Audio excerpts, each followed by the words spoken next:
This is Mason Web TV, powered by HCC.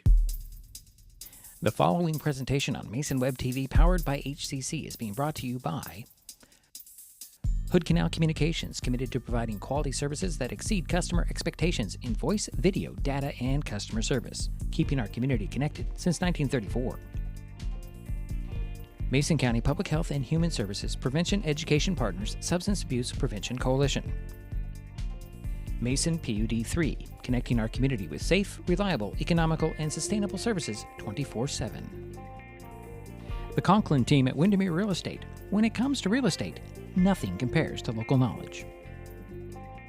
Mason County Public Utility District Number 1, Washington State's first public utility district, proudly serving the Hood Canal in Mason County since 1935. The Port of Shelton, promoting possibilities and providing economic benefit to our community.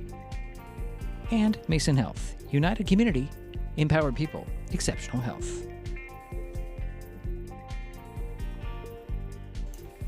Well, good evening and welcome to Fouts Field at South Sound Stadium on the campus of North Thurston High School in Lacey, Washington. Tonight, Mason Web TV, powered by HCC, brings you the 2025 high school football season opener between the Shelton Highclimbers and the River Ridge Hawks. I said Hawks, not Hawks. Sorry about that.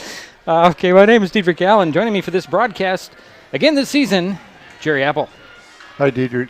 Jerry. And new to our broadcast crew, Andy Conklin. Andy, good to see you. Yeah, thanks. It's nice to be here. I appreciate doing this. Glad to have you, Andy. Yeah, thanks, Jerry.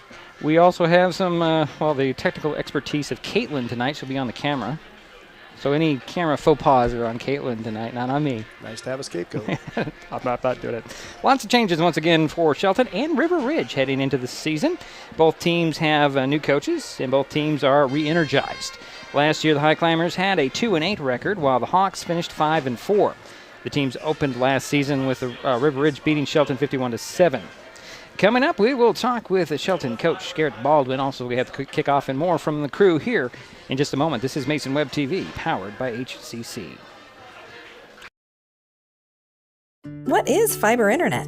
We could bore you with the technical details, or we could tell you it's just internet. Internet that can do whatever you need. Crystal clear video chats with the family, smooth streaming of your favorite shows, uploading a ton of vacation photos in an instant. Even all of the above, all at once. Switch to fiber internet from Hood Canal Communications today and get $25 off your first 4 months of gig speed service. Visit hcc.net or call 360-898-2481. Nicotine in vapes can increase feelings of anxiety and depression. Though quitting isn't always easy, it's a great way to care for your mental health. When you're ready to take control of your well-being, choose the Tomorrow Health app. It's free for Washington teens and proven to work. Brought to you by Mason County Public Health and Mason County Substance Abuse Prevention Coalition. An important safety reminder from Mason PUD 3. Please never touch a downed power line. If a power line falls on your vehicle, stay inside and call 911. Tell others to stay back, wait for emergency personnel. Never touch anyone or anything in contact with a downed power line. Always stay at least 100 feet away. Never use an object to move a downed wire. Don't remove trees or limbs near a down line. Electricity travels through ground, trees, branches, and more. It's not safe. If you see a down line, call PUD 3 at 360-426-8255. When the time comes for the assistance of real estate professionals, look to the team that has been consistently helping people buy and sell real estate for over 40 years in Mason County. Jeff, Andy, Chrissy, Shelby, and Laura from the Conklin team at Windermere Real Estate take great pride in our area and are proud sponsors of our community.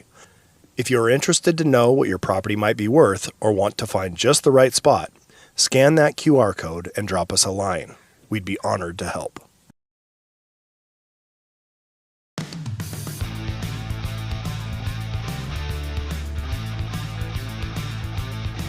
Coach, let's start out with you. Tell everybody your background. Where'd you come from? The general idea.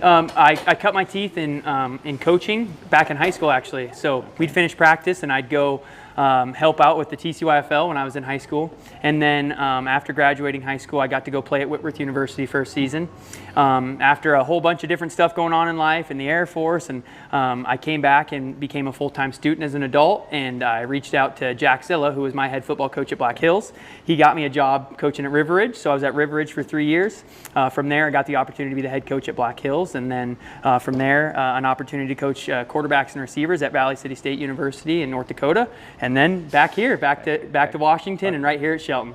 So what was the biggest draw to Shelton for you? Yeah, I just see a ton of opportunity and a ton of support, and just going around and seeing the facilities, what we have. I mean, our weight room is second to none. It's unbelievable. And even bigger than that is the people. I mean, meeting with Scott Chamberlain and having so much support from the athletic director, meeting Bruce Kipper and seeing a principal who loves football so much and understands the importance it has and the impact it has on a school when it's done the right way. Those two guys believing in me and coming to me and again, just showing me everything that we have here. And then I got to meet the kids and see how much they wanted it, how hungry they were. And not just to go, hey, football, rah, rah, but they want to change. They want to see things different. They want to lead different. They want the program to feel a specific way. And so for me, it's getting the opportunity to be that leader for them. And we formed a leadership council, and it's just incredible. Can you expand on the leadership Yeah, council? so we have a leadership council. We've got guys from seniors down to sophomores. We meet once a week. We met all summer. We work on character building. We dive deep into a book we're reading called The Twin Thieves. And we talk about all the hard stuff, you know, and we talk about specific people and names and the issues we're having and how we're going to get over them. And when we reach out and we try to fix it and it doesn't go well, we come back in that room and say, okay, how do we attack it a different way? And so really it's just an opportunity for me to listen to the kids too. Hey, what do you guys need? What are you seeing? What are you feeling? And a lot of our upperclassmen have been through so much different football that they have a ton of great insight. They understand things have gone, you know, good and bad at different turns, and they kind of understand reasons why. And so they're trying to put their finger on it, and they're trying to help me and guide me in ways that they think can help shape us. And so it's just an awesome dynamic of us working together instead of authoritarian me just cutting and, hey, this is what we're going to do. It's working with them and trying to get them to use their ideas. That buy-in is just so much different and better when it's coming from them. It's the culture that they want. I'm just helping reinforce them, and when they feel tired and not like I don't want to hold up to the standard, that hard standard we set, I'm there to remind them, like, this was your idea, and now I'm here to just hold you to it. It's fun. So let's talk about the team and your players. Obviously, you've had some time with them. Yeah. Is it coming together? You see what it can be It at is. this point? Totally, it is. We're a very physical team, and we have a great group of seniors who are leading the way, especially in the trenches. So we got some big guys, and that's the right spot to have them. So that brings a lot of confidence to our team, knowing that we're very strong, we're big, we're smart, we're experienced in the trenches. Yeah, so there's bumps. You know, we got new offense, new defense, new special teams, lots of new language. But props to my coaching staff. They are going to every extent. I mean, any way you can think of teaching somebody a concept, a play, a name, a signal, we're doing it. Videos, pictures, installs, in-person meetings, whiteboards. I mean, it's unbelievable. So just props to my coaching staff. Okay, now let's talk about this week, River Ridge, first game. How are you feeling about this? So we're getting our mindset right. We are not chasing wins. We're chasing habits. We are looking to build good habits. So it's not that we're not seeing and knowing that we're playing River Ridge. We know where we're going. We know who we're playing. But we are focused on ourselves. We have got to be the best version of ourselves. So when we go out there on Thursday night, what we are going to do is we're going to compete to be the best version of Highclimbers. We just happen to be playing the River Ridge Hawks. Now, having been coached there, what I know is that there are a lot of athletes. There's a lot of speed. And there's a lot of people that overlook that school for all kinds of reasons. And I'll warn our guys, don't do it. Let's just focus on being the best versions of ourselves. Let's respect every opponent we play and understand that on any night they could probably kick our butt. But we need to show up and be our best. So we're ready to go. When you're preparing for River Ridge, do you look at last season at all, or do you just like, that's past, this is now? Yeah, well, so they have for the most part, a totally new coaching staff, new defensive coordinator, new offensive coordinator, new head coach. So for us, we wouldn't say it's a waste of time, But we've been focusing on ourselves since we started in spring football. Have we watched a little bit of their film, see some athletes, look at the roster? Yeah, sure. We've seen what seniors have left and whatnot. But we also don't know who they are and how they've developed, right? We're not hanging out over there. So again, we are going to respect them. Like, they've been doing all the right things at every turn, and they're going to show up and be one of the best teams in the state. And we're going to just focus on being our best self and playing a hard-fought game the right way, the way that we're supposed to play. So would it be fair to say these are two teams in similar situations, new coaching staff, new systems, everything? I would say so. So it should be fun. It should be a lot of fun.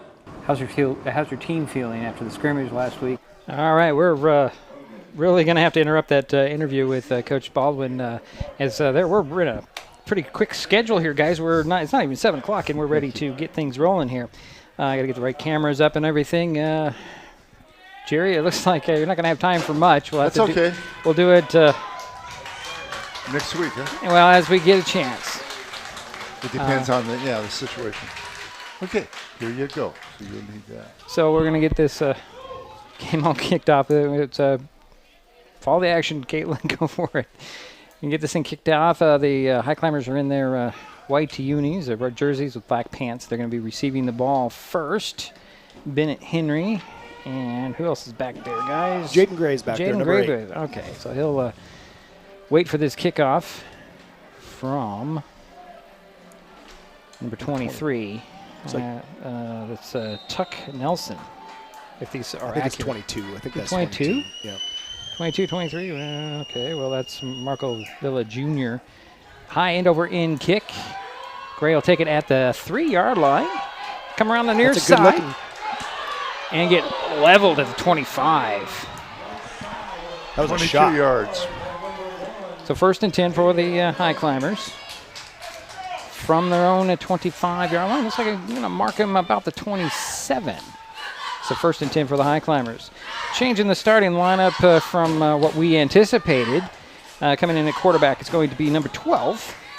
Whereas he's Ryan Brady. Ryan Brady. Yep. Thank you. I'm just learning. Yep, Ryan's a sophomore. He's a kid that works really, really hard and gives his best, and it's nice to see him at the helm tonight. Go out of the pistol. With a back behind him and a back beside him. 2 receivers far side, 1 to the near side. Turn around and fake the handoff. It's going to roll out and it'll dump it off. It is off the hands of Quinn McKinnon, and incomplete. It'll be 2nd down and 10 from the 27. Just off his hands, a little too much adrenaline there going. You just want to go before you get the ball. Yeah, it's first play of the year, right? You're excited. You got to, that's coming to me, and here we go. So they're right back at it. Shifting in the receiver's position. And again, go out of the pistol. Hand it off. And it's a keeper. Little option. Going to stutter step at the 30. Get a dive for the 32. Brings a 3rd and short. It's a good read by Ryan right there. He had reading the backside end, and when it came crashing down, he pulled that thing and got it around the outside. Got a nice little gainer out of it. Gain of 6 on the play. So 3rd down and a couple. Now, Who was the carry?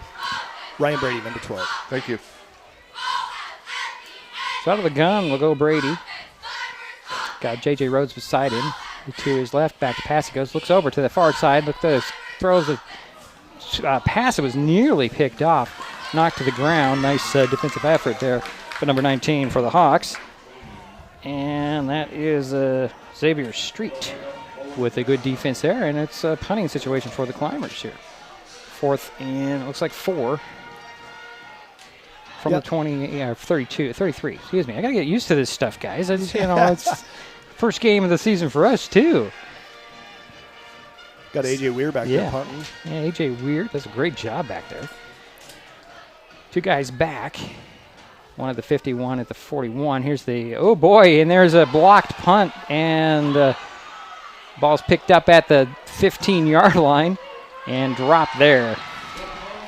And that was Dwayne Nunez Lopez with the pickup there and trying to make something happen. Yeah, it looks like they left the guy alone around the outside. Yeah, that was at number 11 we were watching in the warm-ups, Jerry, or Andy. It was getting the block is Ryzen Nunez for the River Ridge Hawks. Gives them great starting field position at the 15-yard line. 1st and 10.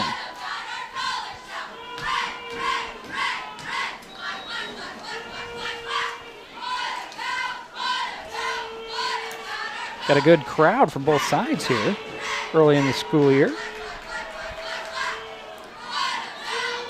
Quarterback for the Hawks, Nathan Ung. He'll go out of the gun. And we've got a false start, I would imagine, there. Or a climber offsides, one or the other, right? It's a dead ball foul either way. False start. Yeah, it is a false start. That's a bad thing about being on the other side from the main PAs. You don't really see the calls so well. Yeah. We have to guess. But, yeah, it was a false start. So the Hawks are going backwards here early, but still have good field position with a 1st and 15 ball now spotted at between the 19 and the 20 of the Highclimbers. Out of the gun will go again. He's got 3 receivers far side, back beside him. I believe that is going to be K.E. Kopp. Turn around and hand it off to a swing man coming around the edge, getting to the end, and that is Hunkin getting back to near the original line of scrimmage at the 15-yard line. Pretty nice tackle by number 9 right there.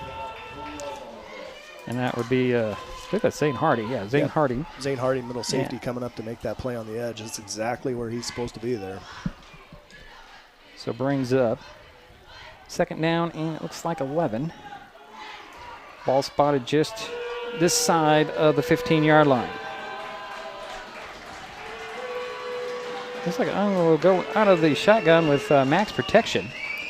He's got Hunkin on one side, and it looks like, is that Villa on the other?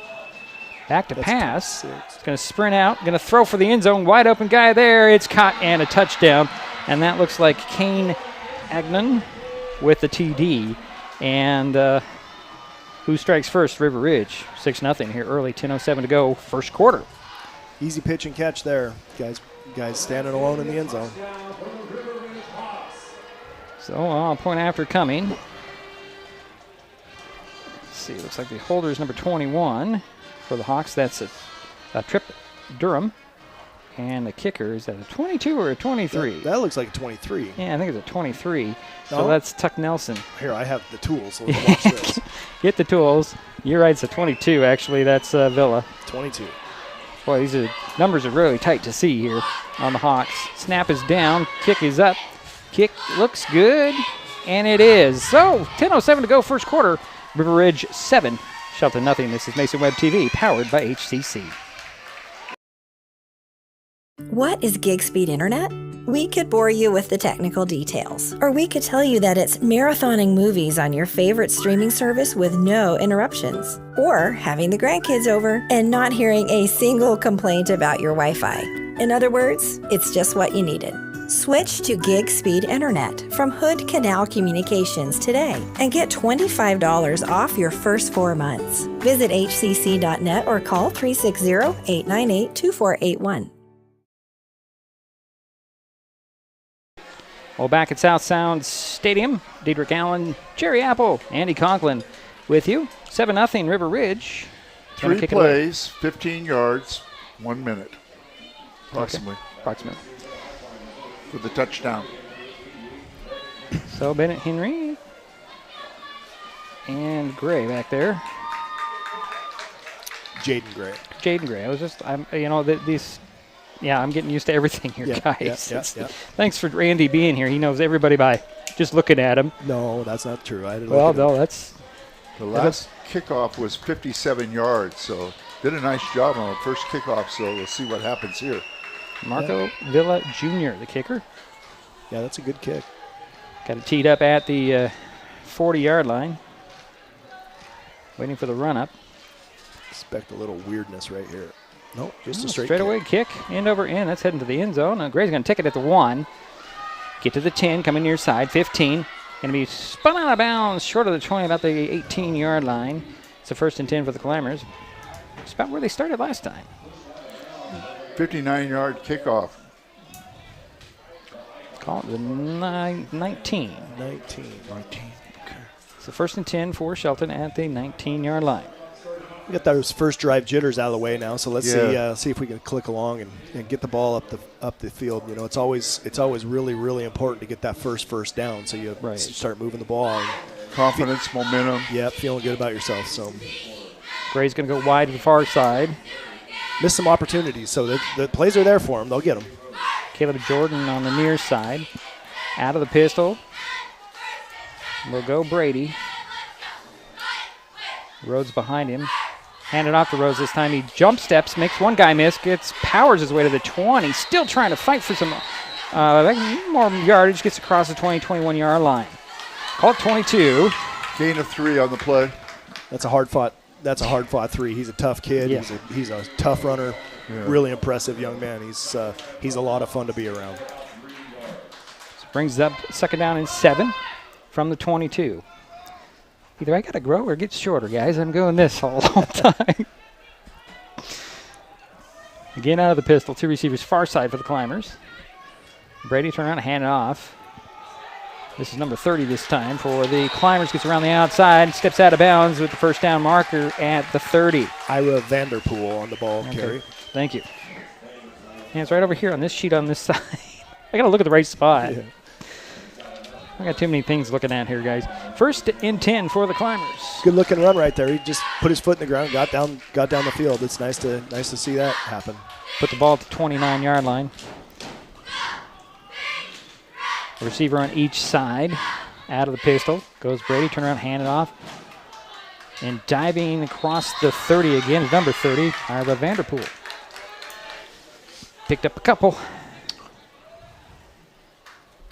Looks like that inside zone play. Everybody's going the same direction on the O-line. And just tuck that ball right behind those guys and get what you can.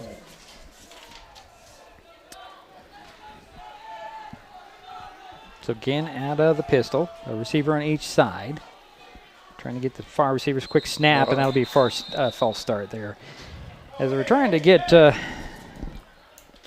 guy to move out further. That's Jaden Gray trying to move him off the spot he had on the ladder, and somebody went. Yeah, it's they were trying to get somebody aligned. I think they needed to get him off the ball. He might have been on the line of scrimmage. They were trying to work him off, so they weren't in an illegal formation. And then somebody snapped. The center knows that when he hears sounds, at some point he's got to snap the ball, and it's just First penalty on the Highclimbers. Yep. So make it 2nd down, and it looks like I'm going to say 12. Yeah, we'll go with 12. Out of the shotgun this time. Oh, actually, no, it's still the pistol. Very deceptive from my view. Yep. We're going to hand it off. And here goes Vanderpool up the middle for a couple of yards. J.J. Rhodes checking back in. Hayden Cash, number 15, also checking in.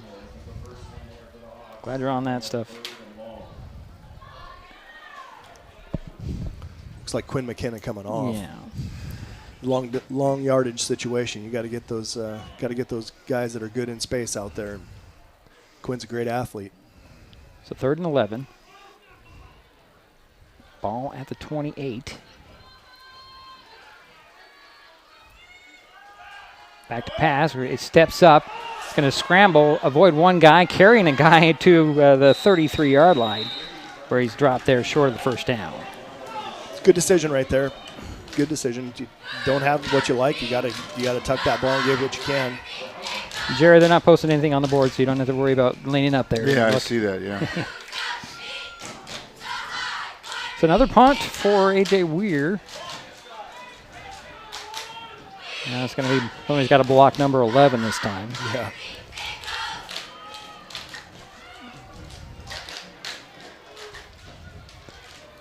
Weir waits for the snap. There it is on target. Guy's coming from the other side. He gets this nice punt spiraling back to the 25. Bobbled it. Picking it up is going to be Agnew, and he's going to be dropped right there at the 25. Good tackle, team tackle there. Number 11. Yeah, number 11 for the Climbers. Yeah, that is Caleb Jordan, yeah, the first guy there. That was a 43-yard punt. Nice punt. Beautiful, beautiful spiraling punt. So 1st and 10 for the Hawks from River Ridge on their own 25-yard line. Allows for good coverage. Yep, that's good coverage up by Caleb on that. It's going to be interesting to see the Hawks working in space here and see what they can do with more field. What they do with more field. Yeah. So they're going to spot the ball down where? Waiting for them to put it down. I know the tackle was right at the 25. Oh, we have a penalty, did we? see a flag, but they're acting like it. They're acting like it, and there was a signal I didn't quite see. And now he pointed with the fist. I don't know. Yeah, it looks like it's going to go against the River Ridge Hawks, whatever it is. It's a big one. It's a big one. Oh, block in the back I just heard from the PA announcer. Huh. Didn't think anybody had time to block in the back on that. Caleb had a nice, he was right on it when that happened. So good break for the Highclimbers. Pushes the ball back to the 13-yard line. Second penalty on River Ridge. 1st and 10 there.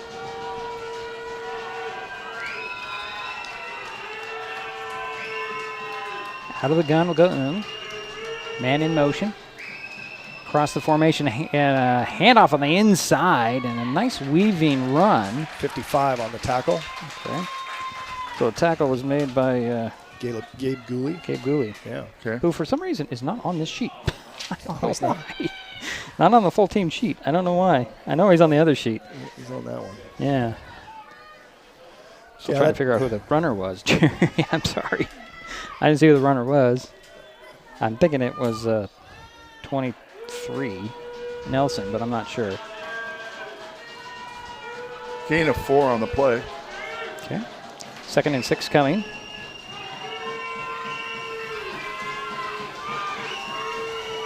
Under center this time, we'll pitch it. Wide toss. Oh, boy. And in trouble, going and reversing his field is that Villa on the run? Number 22 spun out of bounds about the 37-yard line. What number was that? It's hard to see the twos on these jerseys.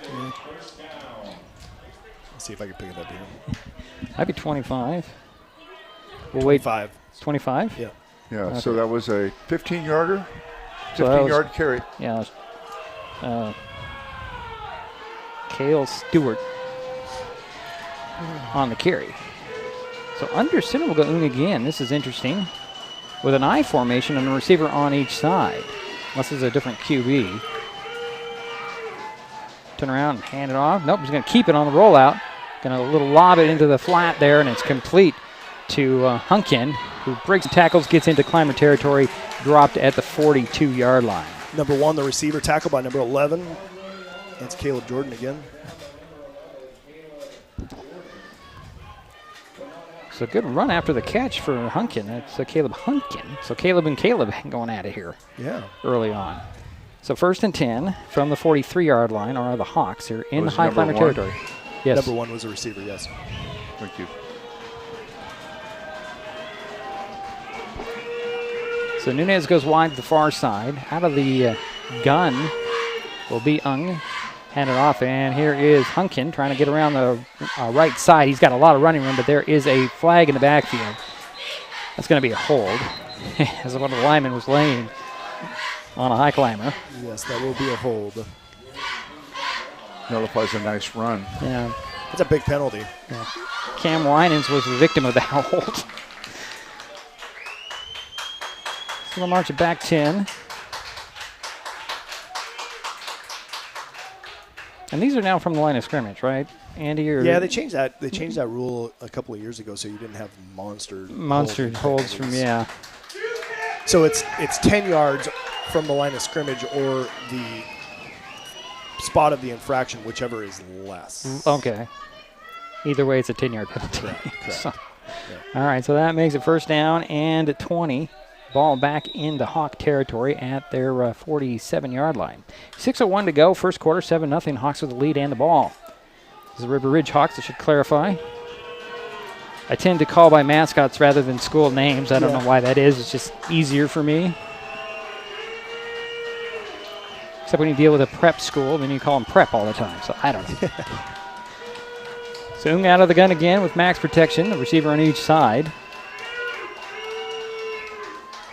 They're going to get Nunez in motion. Back to pass goes Ung.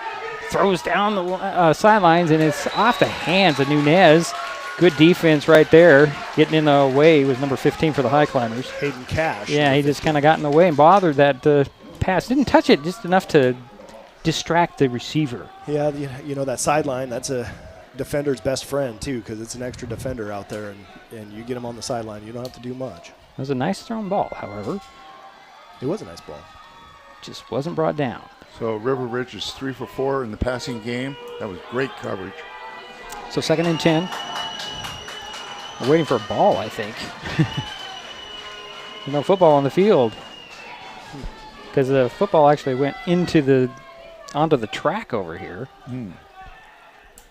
Now they get the ball, and here we go.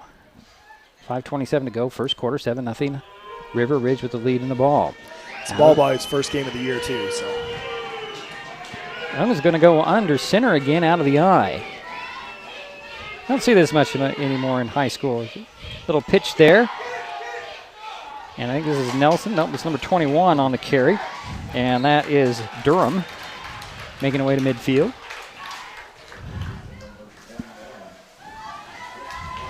Trip Durham. That's a terrific name. That is a great name. Trip. Sure, he's gotten a lot of nice trip. Yeah. Got a gain of 3 on that play. Well, we'll spot the ball at the 49 of the Highclimbers. So give him about 5. Give him 5. Thank you. And maybe 4.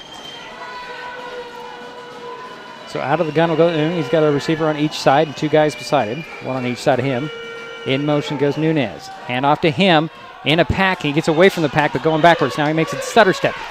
Missed tackle by Harding, but a good effort. And then Cash tries to get to him. And he's brought down in the end by Caleb Jordan. And that'll put the ball right up at the 40-yard line of the Highclimbers. Yeah, a gain of 4 on the play. Nice carry. More than that, Jerry. Hard to bring down. Yeah, it's hard to bring down. It's all right. It's 4th and 7 for the Hawks. Are they going to punt or are they going to go? I would imagine they're going to go, right? It looks like they're lining up to punt. They're going to punt. I'm kind of surprised by that. Yeah, so am I. It's a good spot for a fake punt, though, too. So Caleb Jordan back about the 10-yard line waiting for this punt. They're missing a guy. And they're missing a guy. Huh, interesting. Well, you know, it's the first game for them, too, so. Yep. And I think we're either going to get a timeout or a delay game penalty, one or the other. It's going to be delay game penalty on River Ridge. So that'll march them back 5. Yeah, 35 yards so far in penalties for River Ridge, which has hurt them a little bit. Stalled the drive or 2 at this point. I mean, that first drive they scored, but, you know, the penalties have really put them in a bind. Yeah, it has this drive, yeah. Marco Villa Jr. on to punt it away. Caleb Jordan back deep. Here's the punt, or the snap. Here's the punt. That was an end-over-end kick, kind of short. Fair catch called for, but everybody backs away. Ball takes a Hawk bounce and will roll to the 10, inside the 10, and keep on rolling to about the 8. And that's where it'll be down. So the Climbers starting deep in their own territory. 34-yard punt. At their own 8-yard line. 3:15 to go, first quarter, 7-0 River Ridge with the lead. Shelton gets their hands on the ball again. Took a nice roll, didn't it? 34 yards. Okay. This is one of those places where we got a pole in the way, folks, and we apologize. We can't do anything about that. You get your chainsaw out and cut that pole down, right? Yeah, maybe a hacksaw. Okay.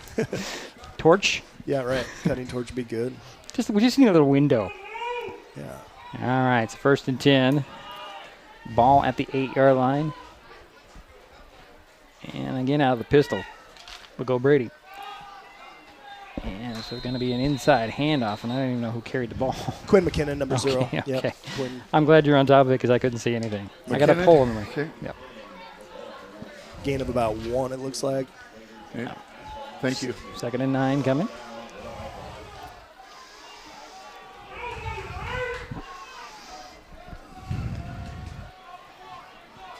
Again, Brady out of the pistol.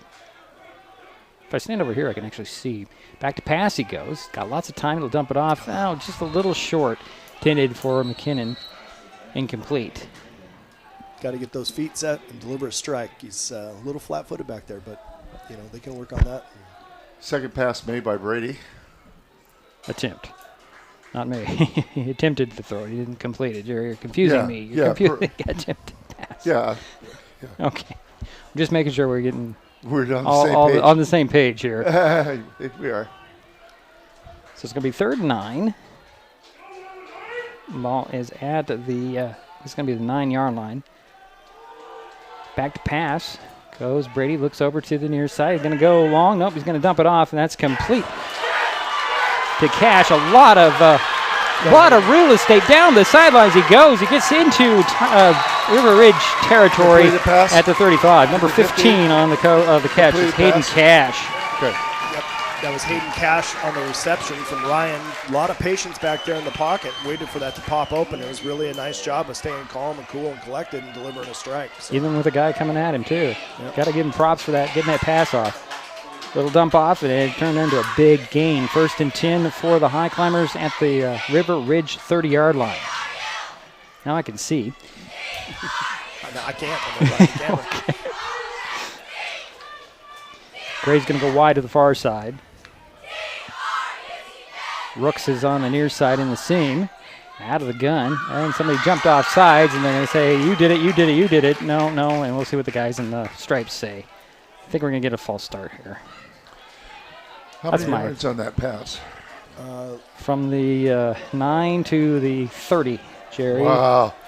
That's 71. 31? 61. 61, yeah, there we go. Yeah, 61. Wow, that is great. Big play. So the penalty was on the Highclimbers, backs them up to the 35. 1st and 15. Those explosive plays sure do help with momentum. Same formation, turn around and hand it off. There goes Vanderpool, trying to find some running room around the left side. He'll dive forward for a 3.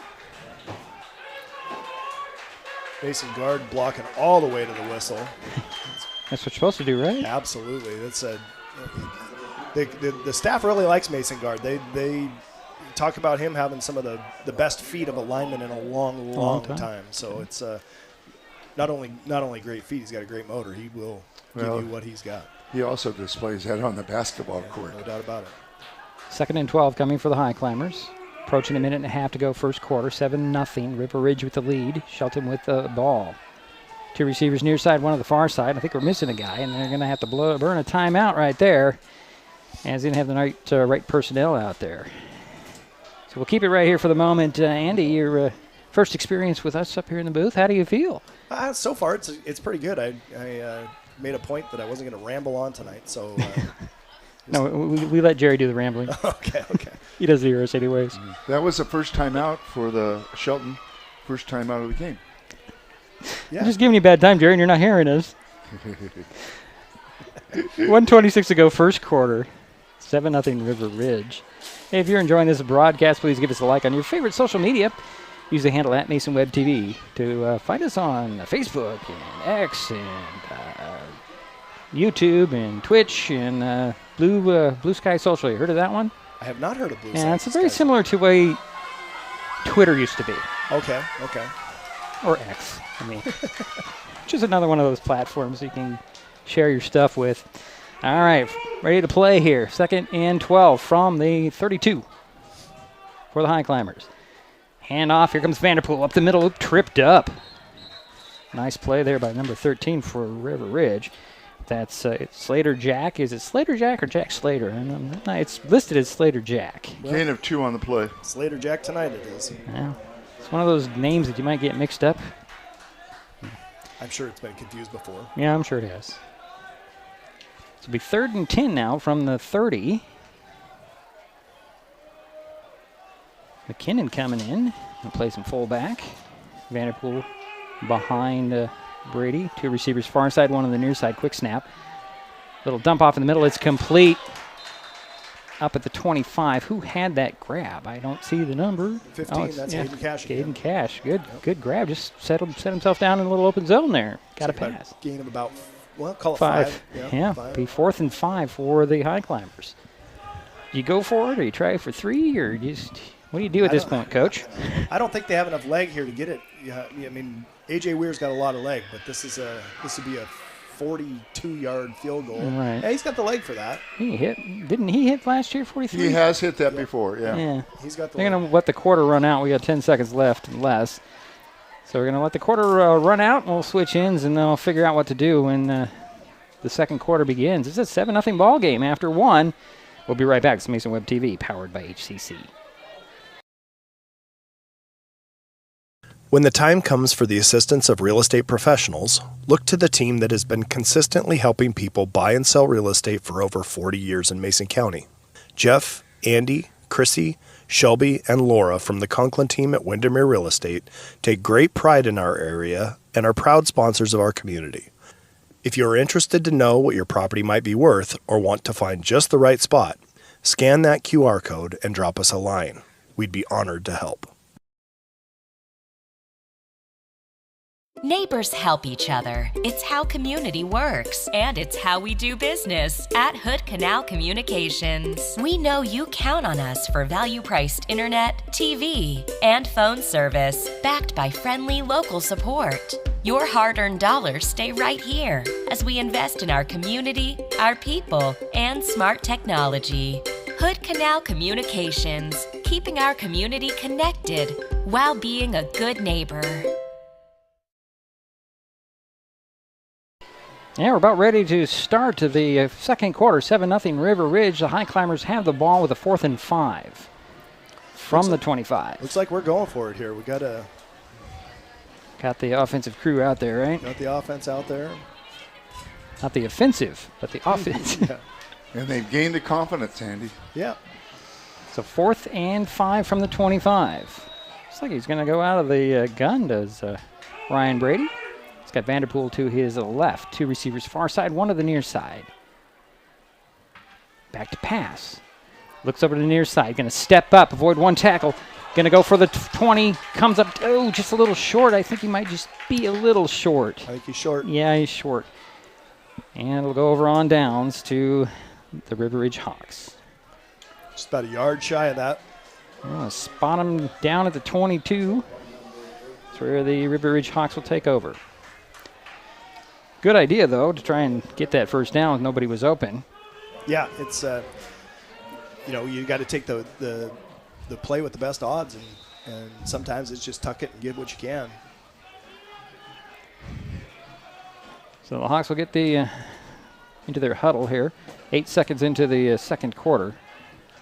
What I like about how Ryan's doing that, though, is escaping up the middle instead of trying to spin outside and get wide. That's going to pay off. Ung goes under center again. 2 backs behind him. I formation, receiver on each side. Man in motion. Turn around and he will hand it off to the fullback and got nowhere. Might have lost the yard. Looks like he did, back to the 21. So it'll be 2nd and 11. Nice stop by number 75. I think it was 77. Was it 77 Mason yeah. guard? Yeah, Mason guard. Thank you. So the clock is running at 11.5 minutes to go here in the half. No real urgency from the Hawks, I see.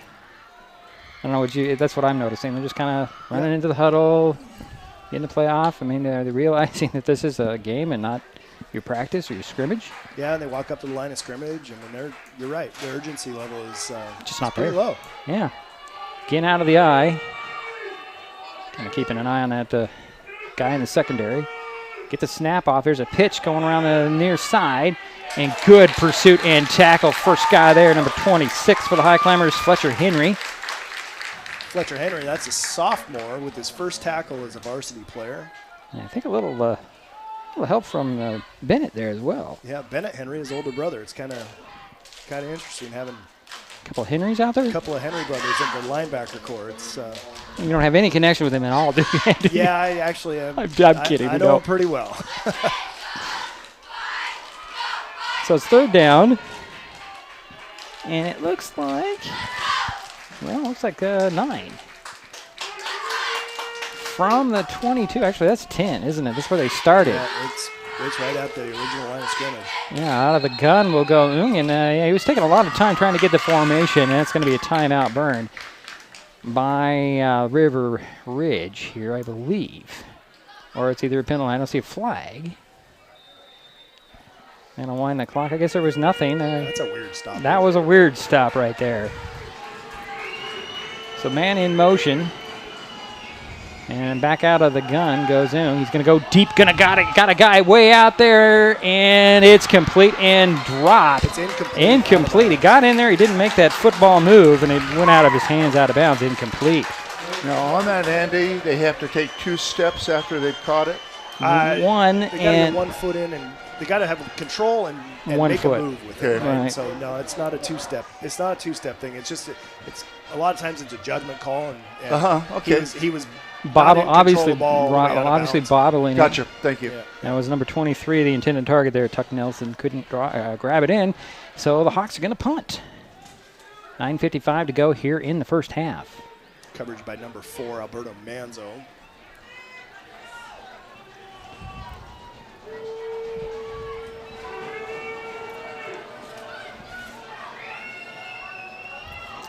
Caleb Jordan waiting for this kick, this punt. Here it is. This is a high end-over-end kick.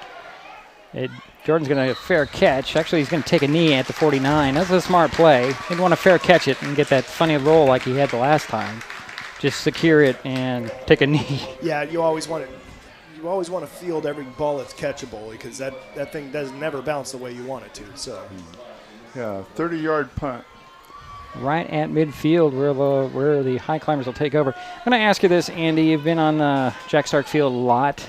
Yeah. It doesn't bounce very well for balls like that. It's interesting that the fill that's in that turf is half sand and half it's rubberized pellets, and it's designed to mimic the natural turf as much as possible.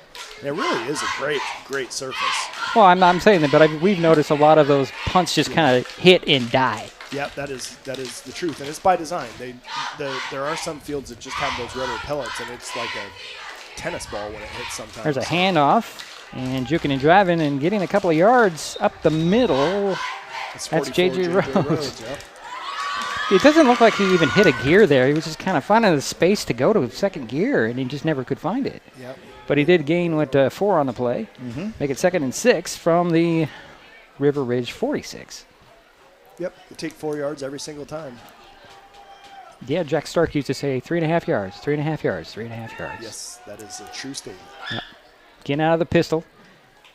Hand it off, and this is Vanderbilt. Oh, it's a fake pass, and they blew me away because it's a nice little fake handoff and a good pass to Bennett Henry. And he gets a couple of yards. Hey, he had me faked out, completely faked out. Good RPO there that had me biting on the handoff. Of course, I expect the Climbers to run almost every play. I don't expect the pass as much. That may have been a designed pull because he wasn't necessarily reading that one. Cash in motion. Out of the pistol goes Brady. 2 receivers now on the far side, 1 on the near side. Vanderpool back behind Brady. This time he'll hand it off. And Vanderpool dives for a couple. Well, I guess he got back to the line of scrimmage there. Brings it 4th and short. Vanderpool's a little gimpy right there. Call it the 43.5. Yeah, Bennett Henry has caught 2 passes so far. And the quarterback for us is 3 for 6. Good.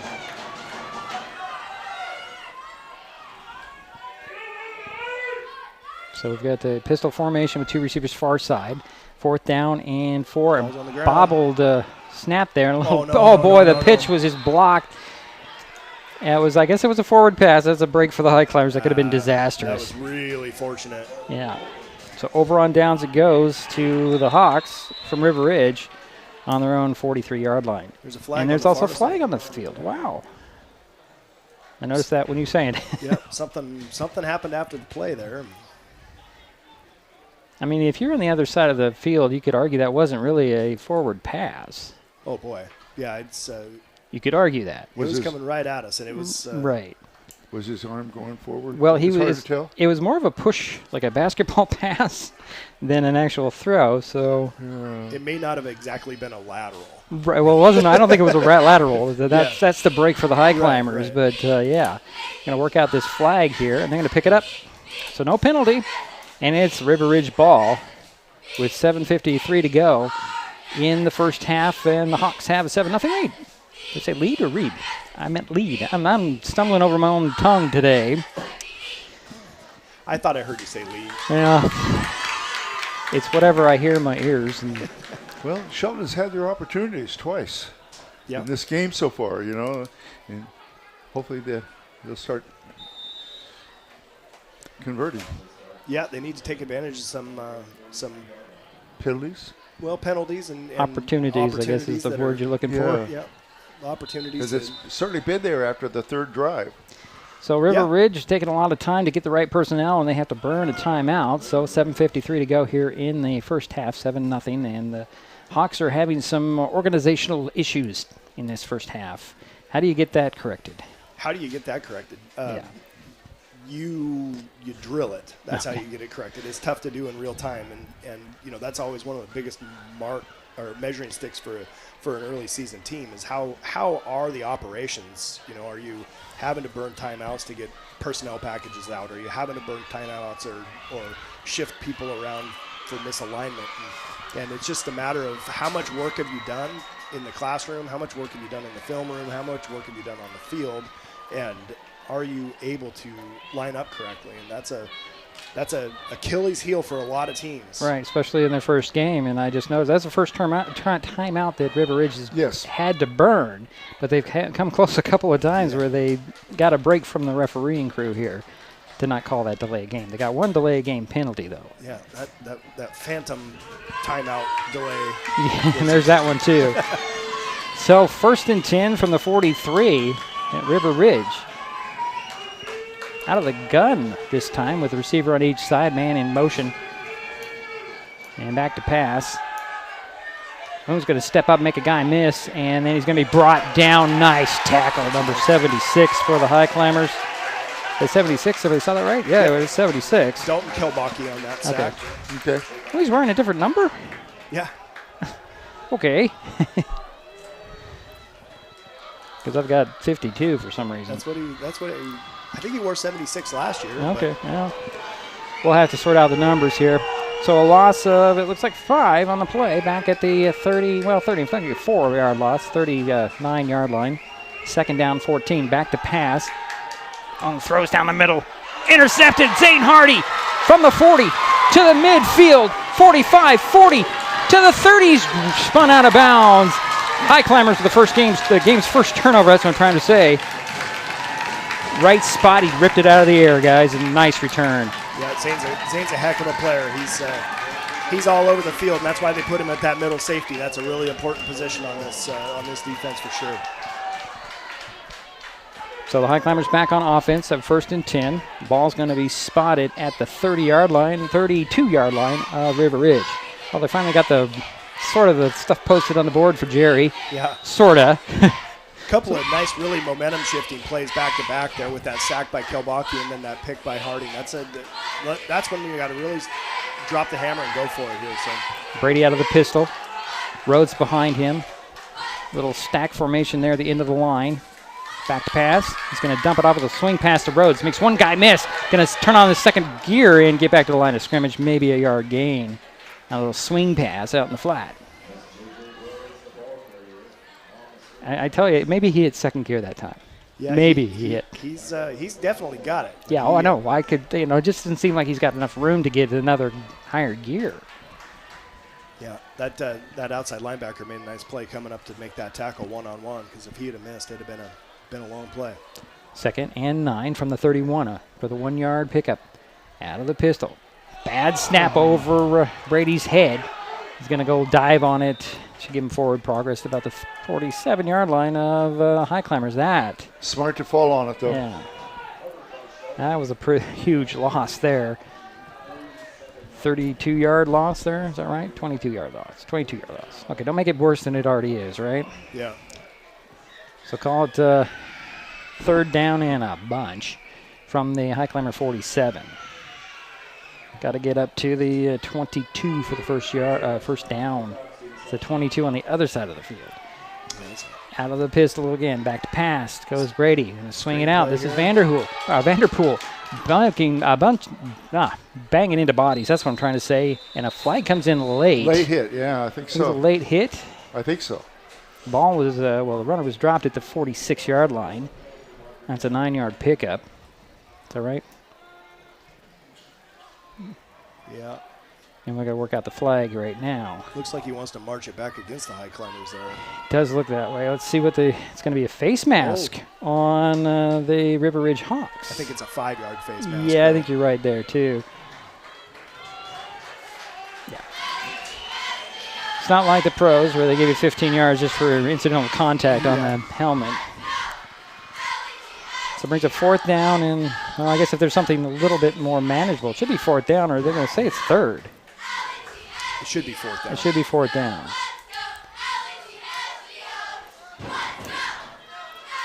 Ball spotted at the 41-yard line now. 3rd down. Well, they're saying it's 3rd down. The referee said it was 3rd down. That was a 3rd down play. But it was 3rd down. It was after the end of the the play, yeah. Well, okay. That's fine. Get this play off quickly before they change their mind. So they're going to call it 3rd and 18 from the 4th 41. down. Well, either way, they're saying it's 3rd down. Out of the pistol, 2 receivers far side, 1 to the near side. Back to pass. Nice patience, lots of times. Flushed out. He's saying go, go, go. He's going to load up and got his arm hit, and that's going to be intercepted. Intercepted by Kane Engen. Flag back here. Is it a flag or a shoe? I think it's a shoe. Well, there's a flag. Oh, there's a flag at the 47. 46, yeah. And the return went all the way back into Highclimber territory at the 40. I'm going to mark it at 45. We've got to work out this flag. And somebody did lose their shoe back there. Hayden Cash had to go get his shoe. Can't play without that. Both teams now have a turnover. I didn't see what that call was, but it was against the Highclimbers, and the Hawks declined it. I think it might have been a hold at the line near the line of scrimmage. I saw something that was a little suspect back there. Okay. I think that's where they were going to get the Climbers. Either way, the Hawks take over on the Highclimber 45. Just when you have momentum, so it shifted the other way. Yep, that's tough to. Well, you can't blame Brady for that. He got his arm hit after he let it go, so he couldn't follow through, and it was kind of wobbling out there like a wounded duck. Yeah, he worked his way up to the line of scrimmage and couldn't go any further. Receivers lined up outside. He just saw that and walked back out of the under center, out of the eye, and will hand it off and around the outside there. Tuck Nelson. Tackled by Fletcher Henry, number 26. 2-yard pickup there. Ball at the 43. Under 5 minutes to go here in the first half. River Ridge with a 7-0 lead and the ball back in Highclimber territory. Clock is running.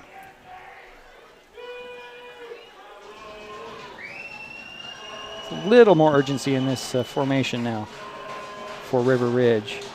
Again out of the eye. A receiver on the near side, a receiver on the far side. Turn around and hand it off. And oh, what pursuit, but he slipped away from one tackler.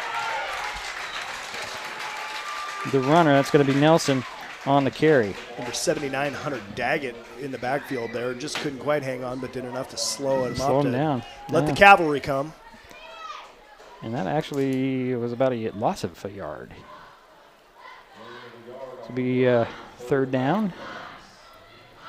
Call it 9 from the 44.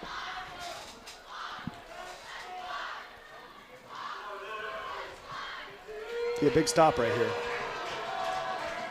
Under 4 minutes remaining here in the half. Out of the gun will go 2 backs in the backfield with him, 1 beside him. Man in motion is number 8, and that's Marquez. Back to pass goes in. He's going to be flushed out. He's going to tuck it under and run. Rhodes on the pursuit. Dives for the first down marker. Did he quite get it? It looked like he did. Oh, yeah, he was diving for the 30. That's way beyond the first down marker. So that will be a first down, and Monzo with the tackle on the far sideline. That's the 3rd first down for River Ridge. Spot the ball at the 33-yard line. 1st and 10. 3.5 minutes to go in the half. Out of the eye will go in.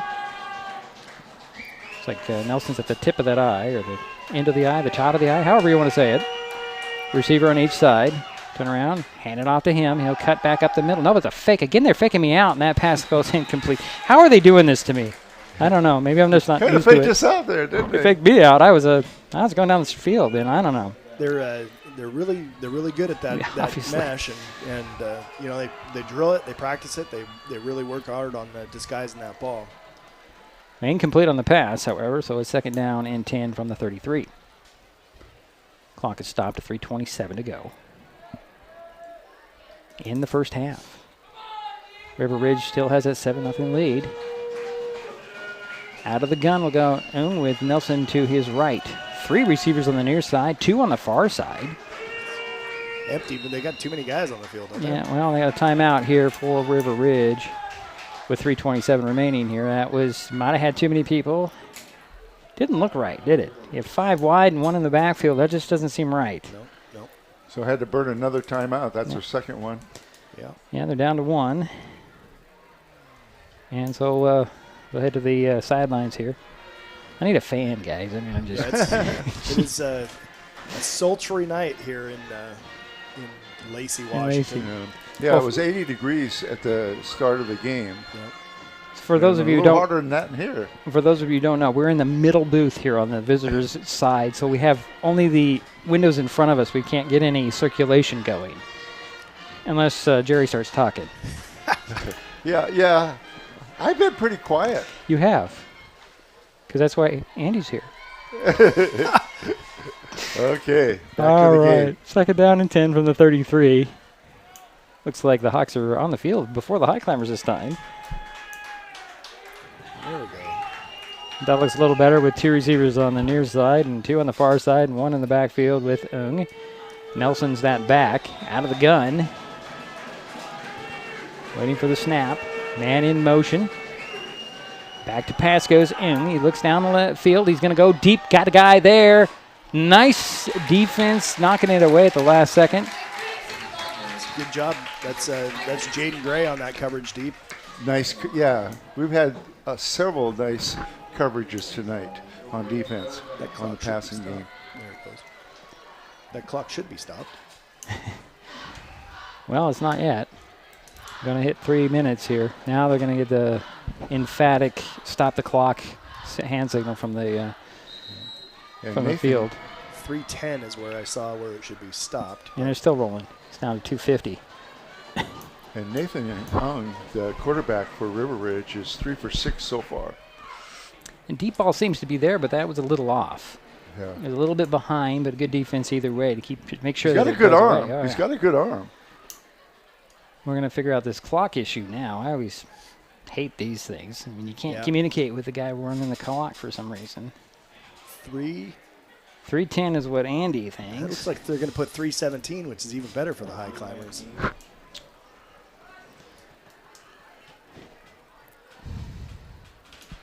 Okay. Well, that's why we have Paul Thompson on our clock. That's right. He is a pro. He is. 3:18. Yeah, either way. Close enough. We'll take it, right? Yeah.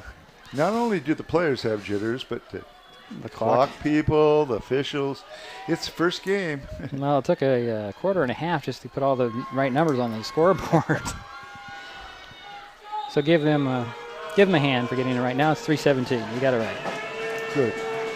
So out of the gun it goes in, and Ball's on the ground. Ball picked it up. He's going to dump it off, and it's complete. A lot of running room there. He's going to slip a tackle and step out of bounds inside the 20. That's number 26, I believe. That's Kopp on the catch. And it does end up in a first down. Having a hard time on this angle here. Yeah, it's 1st and 10 on the Like and that's the 5th first down 14. for River Ridge. Looks like it's going to be the 18. 18. Okay. Yes. Who A lot caught of that things to look pass? through down here. Number 26. Thank you. I'm going to block Andy's view here. He's going to go back under the eye, out of the eye, goes in. Tight end to the left. Looks like Nelson's at the top of the eye. One receiver far side, one to the near side in the slot. They're on hand it off to Nelson's going to bounce it outside. Actually, that's number 26 again this time on the carry. Looks like a 5 or a 6. I thought it was 6, so that's Kopp on the carry. Tackle by 26.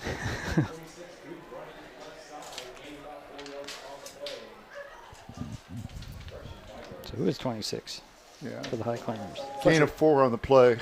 Fletcher Henry's 26. Okay, Yeah. okay, that's right. I said his name earlier, didn't I? Yeah.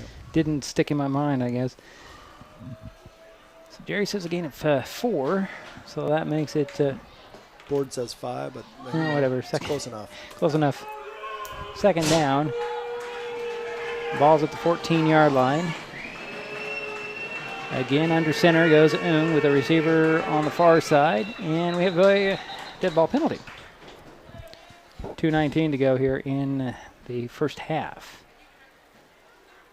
Now these kinds of penalties drive coaching staffs are just nuts, right? Yeah, they're just really hard because you've done a lot of work to get down there and put yourself in a good position, and it's lots of times just a small mental mistake that costs you time, costs you energy, costs you your ability to just keep pushing forward. And the setbacks are tough. Yeah, 6 penalties for 45 yards. Well, so we're going to call it 2nd and 10 now. Ball at the 18-yard line. Turn around, hand it off. And here is Kopp again getting smothered by the Climbers. Just smothered. Smothered by number 77, Mason Guard. That's not a wall you want to run into, is it? No. We've mentioned his name several times already tonight, Mason. Yeah, Mason's a heck of a player. Yes, he is. There aren't many interior defensive linemen that are effective basketball players. That's true. That's very true. A 6'3" center, but he is good at it. Oh, yeah. So it's actually 3rd down, not 2nd down. It's 3rd down and About like 9, yeah. Out of the gun, handoff this time. Trying to get around the outside. It's number 1. I think he's got the first down there. Hunkin made it to where? The 10? He's inside the 10. He's in the 9. He's at the 9. So we're at that spot where we can't see very well.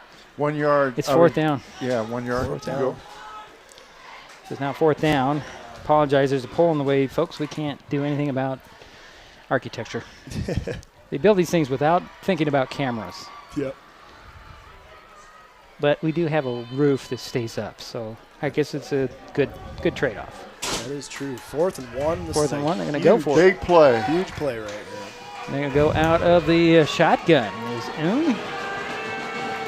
Hunkin to the left and Nelson to the right. And the Highclimbers are all over that, making him bounce it outside. He's going to get out of bounds. Did he get the first down or I think not? he did. It looks like it's going the other way, No, guys. it is not. He did not. They did mark not him get out of it? bounds at the 10, so he actually ended up losing a yard. A big stop. Thank you. Wow. But the Climbers will be deep in their own territory at their own 10-yard line with 1:31 to go here in the first half. Still looking to get on that scoreboard. Take care of the football here. Yeah. I would say yeah. Good news is River Edge doesn't. Do they have any timeouts? They have 1 timeout They left. have one timeout. They have 2 timeouts. They Shelton have does. 1 timeout. Shelton has 2. I'm Shelton thinking has about 2. River Ridge's ability Yeah, to stop, to the, stop the clock clock. here. Yeah, you're right. River Ridge does have just 1. So out of the pistol goes Brady with Rhodes behind him. And he'll hand it off to Rhodes, trying to stretch it out to the far side. Turn the corner, get it outside the 10. Give him a little breathing room. And Tad bit. Couple yard run there. about 10. Gain of 3, 4. Okay. Yeah, gain of 3. Okay, thank you. So 2nd and 7 from the 13.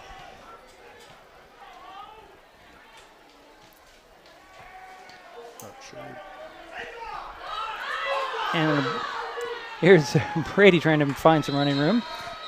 Sorry, I was looking at my phone, and I shouldn't be doing that. Boy, if he could have avoided that tackle, he would have had a lot of room to go. He would have been a nice game. Timeout by the Highclimbers. Yeah, Highclimbers will call a timeout with 52 seconds remaining here in the half. Trailing by 7 to nothing.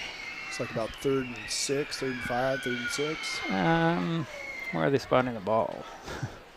It's on the I'm thinking 19. 5, don't you? No, it's on the 14. It's on the 14, so that would be 6. Yep. So 3rd and 6. Okay. And we're in a timeout. I don't have my live read sheet here, so I don't know what to say. I can talk about drive-wise. Yeah. Talking about, I believe, the column coming up tomorrow will be, is a Vespa a motorcycle? Going to answer that question. Be interesting to learn the answer to that. Check out the... Who's answering that question for you?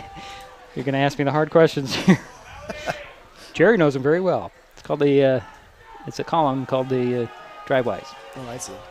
Posted every Friday on MasonWebTV.com. Okay, so back to football here. It's third down and 7 or 6 actually. Clock How much time left? 45 now. Oh. That's interesting. They took a couple of seconds off. They might be putting them back on to the white hats over there talking to the press box again. Yeah. Oh, 55. Okay, that makes more sense.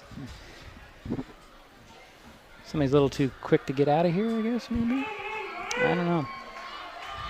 You'd think they'd want to conserve the clock. Well, you if they're the think. home team. So out of the pistol. 2 receivers, 1 on each side. A little broken play there. Well, maybe not. A little designed rollout. And Brady's got nowhere to go, unfortunately. Was that broken play or just a designed rollout? No, Hard to say. It was a designed rollout. It was Okay. a bootleg, and he got out to the edge, and the routes hadn't developed in time for him. And Ryan's a good athlete. Loss of 1 on that? Yeah, loss of 2 maybe. 2? 4th down and clock is running. I'm surprised River Ridge hasn't tried to. There's a timeout. I would have done a long time ago, try and make him punt and get the ball back. But the Climbers may just run around a little bit. And 20 seconds is a long time to do that. well, true. We'll see another timeout with 20 seconds remaining in the half. 7-0 is our score. River Ridge on top, and the Highclimbers have a 4th and 7 from their own 14. All right, Coach, put your coaching hat on. What do you do? Here? Yeah. Punt. Okay. Punt all day, every day. And block like there's no tomorrow, Yeah. right? Wherever the kick returner is, wherever the punt returner is, you do not kick the ball there. Okay. You kick it everywhere else. Kick it to the side. You just kick it away from him. Don't let him get down the field. If it's with 20 seconds left, if it's a 20-yard punt rolling, that's way better than giving him an opportunity to. What if they send 11? If they send 11, punt. Just get out. They're not sending 11. No. Because it's like Spot the ball on number the 5 11. is Okay. back at the 40. Yeah, so I kick it as far over to the right side as I can here. He's on the hash mark near hash side. near side. I don't think they're going after it, though, because they've got a lot of guys back. Nice punt. That's going to work out just fine. And Angman will pick it up at the 41, go backwards, try to find some running room. He'll now find the middle of the field and try to run over a couple of high climbers. And there's no way to stop this clock, is there? Nope. Well, that was a nice for the punt. change of 49 possession. yards. Yeah. Change of possession stops the clock at 6 seconds. Yeah, he's had 2 nice punts tonight, AJ. 1 for 43 and 1 for 49. So you just take a knee, or you go for a long ball here at this point. Oh, if I'm River Ridge, I'm gonna put it up in the air. I'm gonna give him a shot to do something. Do something. Here. Climbers are expecting it. They got a lot of people way back in that secondary. Everybody's backing up. This is now. where you could also really have an effective screen pass. You know, you got Right. You got everybody deep. And Yeah. And don't buy into the kneel down either, right? Right. Out of the gun will go Ung. He's got a receiver on each side and 2 backs in the backfield with him. 1 to each side and a yard behind. Back to pass he goes. Going to dump it off for the screen. And going to step out of bounds at midfield with 1 second remaining. That was interesting. I don't know if it's a wise move by Kopp. They probably know their quarterback has about a 50-yard arm, and they're just going to let him chuck it back there now. Let's see what happens. Yeah, gain of 5 on that play. Put it at the 49 of the High Climbers. 2nd down and 5 coming for the Hawks. 3-man rush, 4-man rush here for the Climbers. Everybody else in the back in the secondary. Or do a little stunt and bring Rhodes around. I don't know. Yeah. He's going to probably spy the quarterback and just not let him go anywhere. And then you have the 3 guys in the middle on the pass rush and everybody else playing a real loose zone, and just don't let anybody get behind you. Yeah, That's that's the idea here. 1 second on the clock here. And a 7-0 ball game. River Ridge with the ball and the lead. Now they're going to take a knee like here. Sit on it, yeah, okay, let's see what he does here. He'll take that knee, and that will be the half.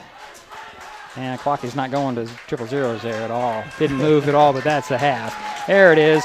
All right, so we're through 1 half. River Ridge 7, Shelton nothing. Take a timeout. We'll be back. This is Mesa Web TV, powered by HCC. If you're enjoying this broadcast, please give us a like on your favorite social media. Use the handle @MasonWebTV to find us on Facebook, X, YouTube, Twitch, and Blue Sky Social. Subscribe and follow Mason Web TV so you never miss anything. Also, thank our sponsors who are helping make this broadcast possible. They include the Port of Shelton, promoting possibilities and providing economic benefit to our community. When the time comes for the assistance of real estate professionals, look to the team that has been consistently helping people buy and sell real estate for over 40 years in Mason County. Jeff, Andy, Chrissy, Shelby, and Laura from the Conklin team at Windermere Real Estate take great pride in our area and are proud sponsors of our community. If you are interested to know what your property might be worth or want to find just the right spot, scan that QR code and drop us a line. We'd be honored to help. An important safety reminder from Mason PUD 3. Please never touch a downed power line. If a power line falls on your vehicle, stay inside and call 911. Tell others to stay back, wait for emergency personnel. Never touch anyone or anything in contact with a downed power line. Always stay at least 100 feet away. Never use an object to move a downed wire. Don't remove trees or limbs near a downed line. Electricity travels through ground, trees, branches, and more. It's not safe. If you see a downed line, call PUD 3 at 360-426-8255. What is gig speed internet? We could bore you with the technical details, or we could tell you that it's marathoning movies on your favorite streaming service with no interruptions, or having the grandkids over and not hearing a single complaint about your Wi-Fi. In other words, it's just what you needed. Switch to gig speed internet from Hood Canal Communications today and get $25 off your first 4 months. Visit hcc.net or call 360-898-2481. When life gets stressful, reaching for a vape might seem like a quick fix, but vaping can actually make feelings of anxiety and depression worse each time you vape. Nicotine tricks your brain into feeling rewarded, and the more you vape, the more nicotine receptors your brain creates. Over time, your body needs more and more nicotine to feel good, and when you can't get enough, you can experience withdrawal symptoms like anxiety, mood swings, and depression. Learn more at chooseyouwa.org. Brought to you by Mason County Public Health and Mason County Substance Abuse Prevention Coalition.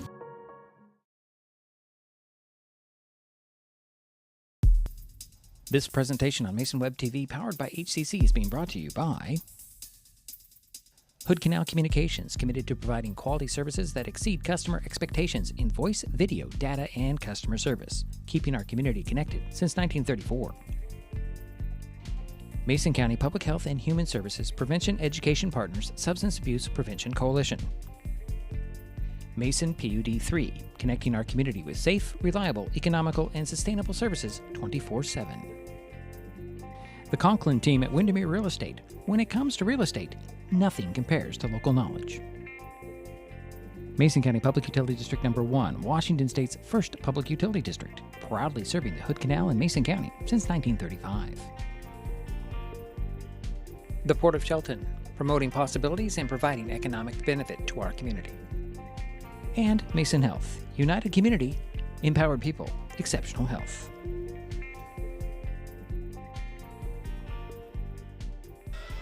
Well, it is halftime here at South Sound Stadium, Fouts Field. 7-0 River Ridge on top. Let's see if I got this graphic right. I did, okay. There we go. There's our halftime score. Andy Conklin has been sitting here and talking about the game with us. Andy, Your thoughts on this first half so far? It's been fun to watch. I mean, both squads are energetic and kind of getting after it. Really, the biggest deciding factor that we've had right now is that block punt early in the game where River Ridge had the short field and got to go get that first score. But other than that, it's been drives that have stalled for various reasons, penalties, turnovers, those sorts of things. But so far it's back and forth, and it's really great to be in a position to be competitive in the second half and get after it. They're going in at halftime right now. Both teams are excited right now and looking forward to the second half.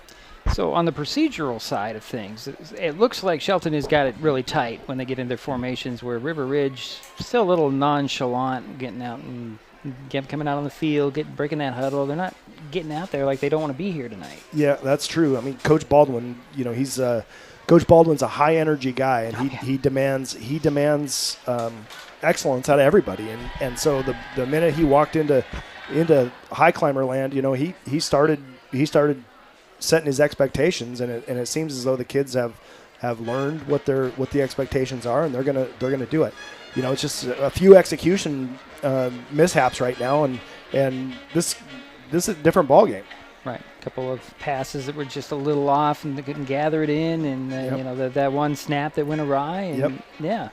The interceptions on both sides. I mean, that's going to happen, right? You got a sophomore quarterback making his first varsity start. I mean, he was playing freshman football last year, and and then they put him under the lights varsity time, and the game's a lot different speed at this level than what he's played before, and so he'll get his decision making process sped up a little bit, and he'll start delivering some balls. And it's really good to see him stand in there and wait for things to develop downfield as opposed to just bailing, which is a credit to his offensive line. They're keeping people off of him and giving him the time to really survey what's going on and go through his progressions, and once he gets that confidence that that's going to happen and he can start delivering the ball in the windows, he's going to be real good.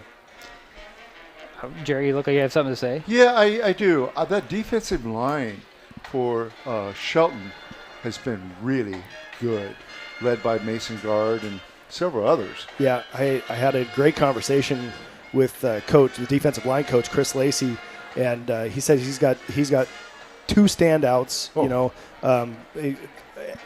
Everybody that he's rotated in there has looked pretty darn good, but he talked about Mason Guard, and he was talking about Gabe Gooley, and those two guys. It's really fun to play linebacker behind two guys like that because they eat up a lot of people in the middle, and the linebackers get to play free and make tackles. But that's a good-looking line, a defensive line he's got going. It is. And we've had good coverage tonight. Several times we have batted the ball down on long passes. So I've been pleased with the Hardy and a couple others. Yeah, Zane had a nice interception there in that first half, and that was a huge play, and it's too bad we couldn't capitalize on that. But that stuff's going to come. The big plays are fun and they're exciting, and they just have to keep that energy up, and then make sure they take care of the football and stay ahead of the chains. As they come out of those breaks. Punting game, AJ Ware. 43 yards, 47 yards. He has helped us out a lot, and he got that experience from last year. Do you want me to go through some statistics? We'll get to you in a minute, Jerry. Just Keep relax going, right there. Okay. Just relax. We'll get to you in just a minute. Well, I could say a lot of good things about this game. Right. And it's anybody's game. Right. River Ridge has had a couple issues with penalties and having to call a couple timeouts, which they didn't probably need to. Right. And I'm impressed with number one for them. He's got a lot of speed. Right. And I agree with you, Andy. Our quarterback is standing in there. He's not rushing it. He's doing well. Yep. It's it's a tough spot for a young guy, but he seems to be doing that pretty well. And as he ages and gets more experience, he's going to become a little faster with his feet and be able to escape some of those pressures a little bit better. But it's going to be a competitive second half, and like you said, it's anybody's game at this point. It's just going to boil down to who makes fewer mistakes and who capitalizes on the others. Okay. And Shelton's only had 2 penalties for 10 yards. Yep. That tells you something. Yeah. Yeah, we're going to get into the statistics Okay. in just a moment. Jerry's I know. champing at the bit to give us the stats. I know. We'll be right back with Jerry Apple's stats in just a moment on Mason Web TV, powered by HCC. If you're enjoying this broadcast, please give us a like on your favorite social media. Use the handle @MasonWebTV to find us on Facebook, X, YouTube, Twitch, and Blue Sky Social. Subscribe and follow Mason Web TV so you never miss anything. Also, thank our sponsors who are helping make this broadcast possible. They include Mason County PUD number 1 and Mason Health.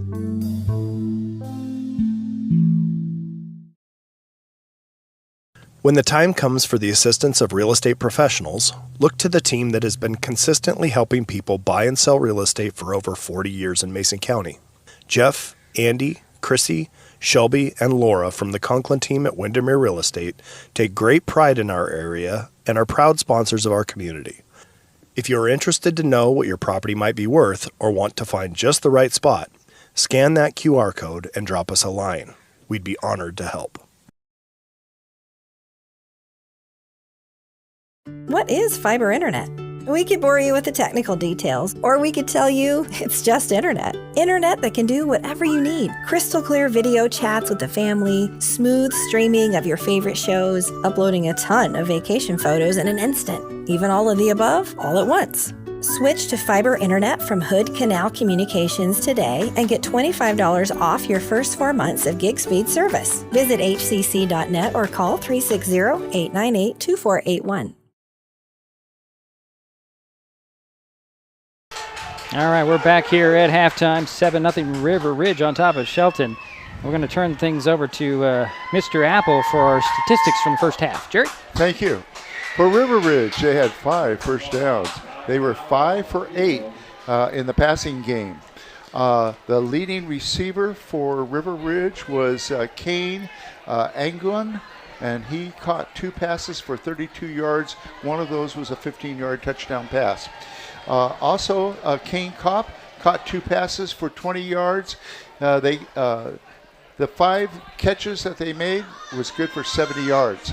Okay, now in the running game for River Ridge, the leading ball carrier was Caleb Hunkin.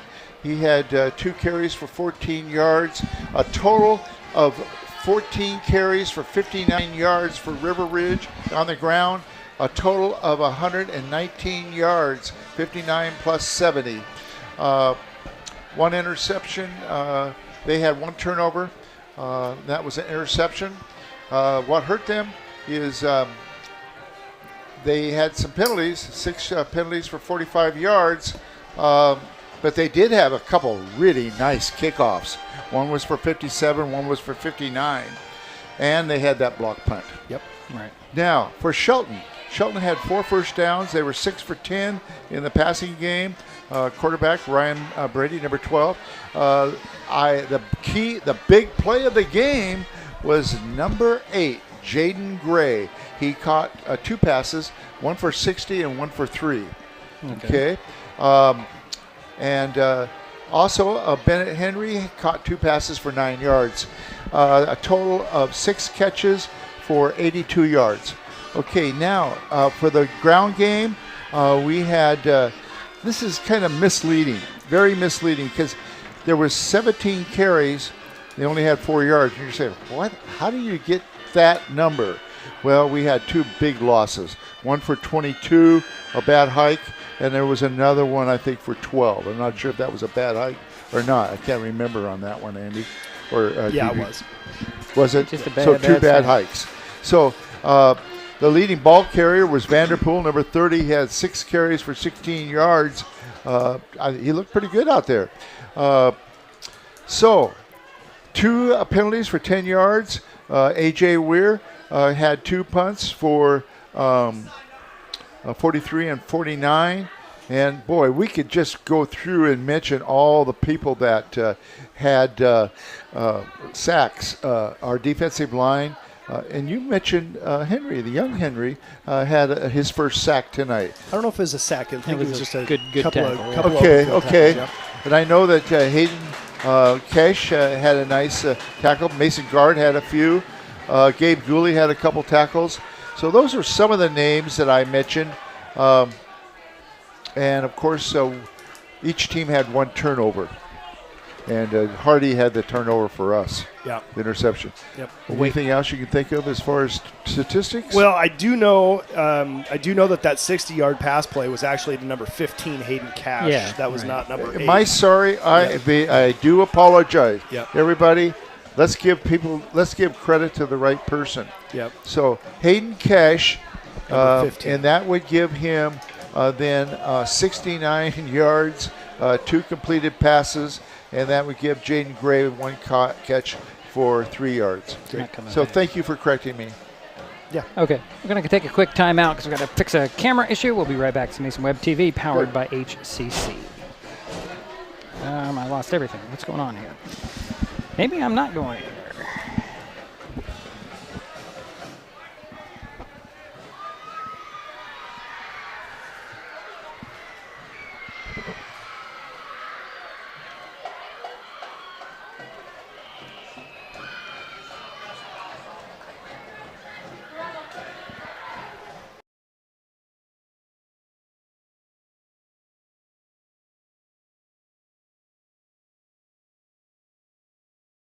Near a down line, electricity travels through ground, trees, branches, and more. It's not safe. If you see a down line, call PUD3 at 360-426-8255. At the U.S. Center for Safe Sport, we see champions everywhere we look.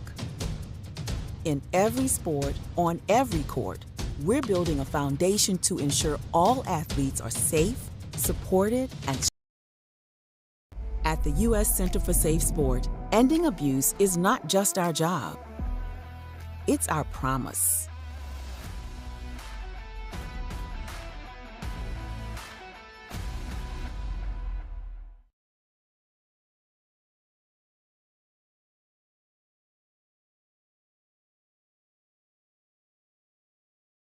Okay. It's on the board op here to get it right, and he's not getting it right, and that'd be me. Okay, folks, we're back for the second half, and it looks like everything's back, and I had the wrong screen, looking at the wrong screen. Doesn't matter. All right. We're waiting for the, they're going to put 3 minutes. I forgot about the 3 minutes on the clock at halftime.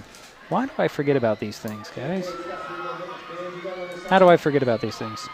Because it's been 9 months since you've done it before. Is it? Oh, is that all? Yep. Okay. Let's do this, and let's make a little change here.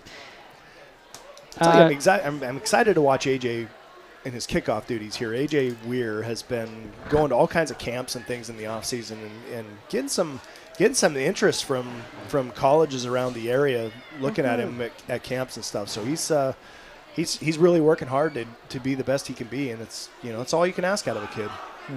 I was impressed last year with him. Yep. It looks like he's just got a stronger leg this year. Yeah, it comes with working out and working on your technique. And I fully expect him to put this ball in the end zone.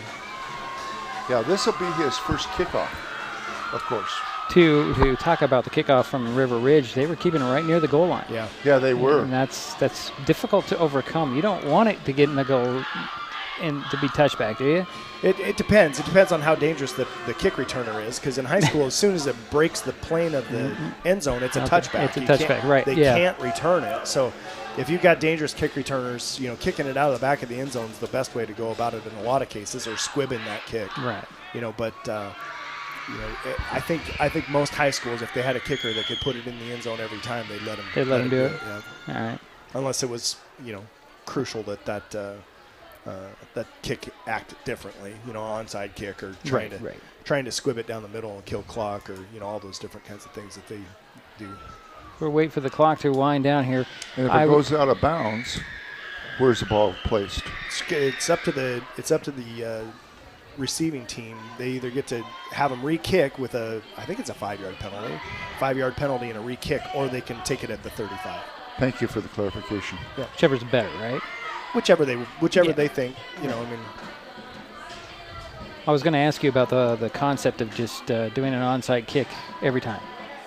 Yeah, I don't know what the exact math is on recovery of onside kicks, but it's less than 20% by a long ways. It might even be less than 10% that you get them. Okay. And so given if you don't get it, you give the opponent the short field, and that's not a good place to work from. And you're right, Andy. It's 10% in the pros. Yeah. So you think probably a little higher here in high school. Yeah, it might be. I mean, you got people who aren't. Typically, the front guys on the kick return are not the ones noted for their receiving prowess. So they're not the guys with the good hands. They're not. But this looks like a squad that knows how to catch a football up there in front here. Well, it's a little different, right? Yeah. Yeah, this extra 3 minutes, I understand the purpose of it, but when both teams are ready to go, why even put it up there? Let's go, right? Yeah, let's go. We've been waiting for 3 minutes. Everybody's chomping at the bit. Yeah. Let's play some football. All right, well, this game started early, so. Yeah. All right, so Weir's going to tee it up, and who is deep?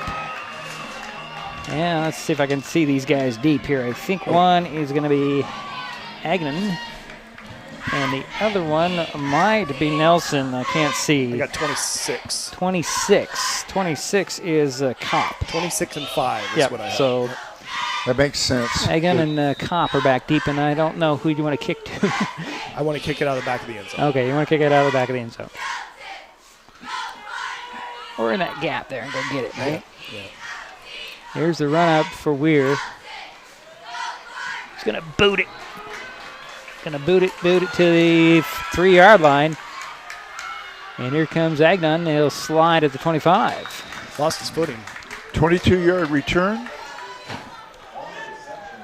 That was interesting. It looked like it was going to the end zone. It really did. It just kind of came down quick. I think it's a heavy air kept it in. 57-yard kickoff. Yeah, it's like trying to hit home runs in T-Mobile. It's just ball doesn't cooperate. So 1st and 10 for the River Ridge Hawks. They have a 7-0 lead here, starting at their own 25-yard line. Let's see if they have a little more giddy up in their what's the right word? I'm looking for more enthusiasm for playing. I don't know. Urgency is yeah. Well, this I formation has worked pretty good for the Hawks, and that's where they're going to start with. Got a toss coming inside. Yeah, toss, and this is going to be Kopp. Nice cutback. He'll slide his way near the first down marker, making a guy miss. That was a nice little sidestep, I guess you could say. Get the guy going by you. You get that outside defender over pursuing, and that little stick that foot in the ground and get upfield. I mean, we call that going north and south, and that's what they teach every back in the world. Go north and south and get upfield. Gain of 10 on that play. Yeah, I was just going to say that first down there, you give him the first down at the 35. Yep, 6 first down. Oh, we don't like to see this as a guy coming out limping. Mason guard. I don't like to see that. No, we don't like to see that. I don't like to see that. He'll be okay. He'll put some tape on it. Rub some dirt on it, right? Yep. Okay. They got a great trainer down there. They do. They do. Gable Lacey takes really good care of those guys. He doesn't rub dirt on it. No, he does not. So 1st and 10 from the 35 for the Hawks.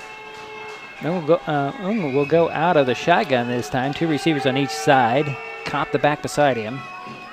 There's a snap, back to pass. Going to dump it off to Kopp.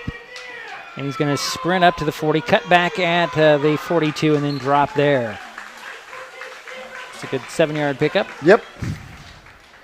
And it's 2nd down and 3.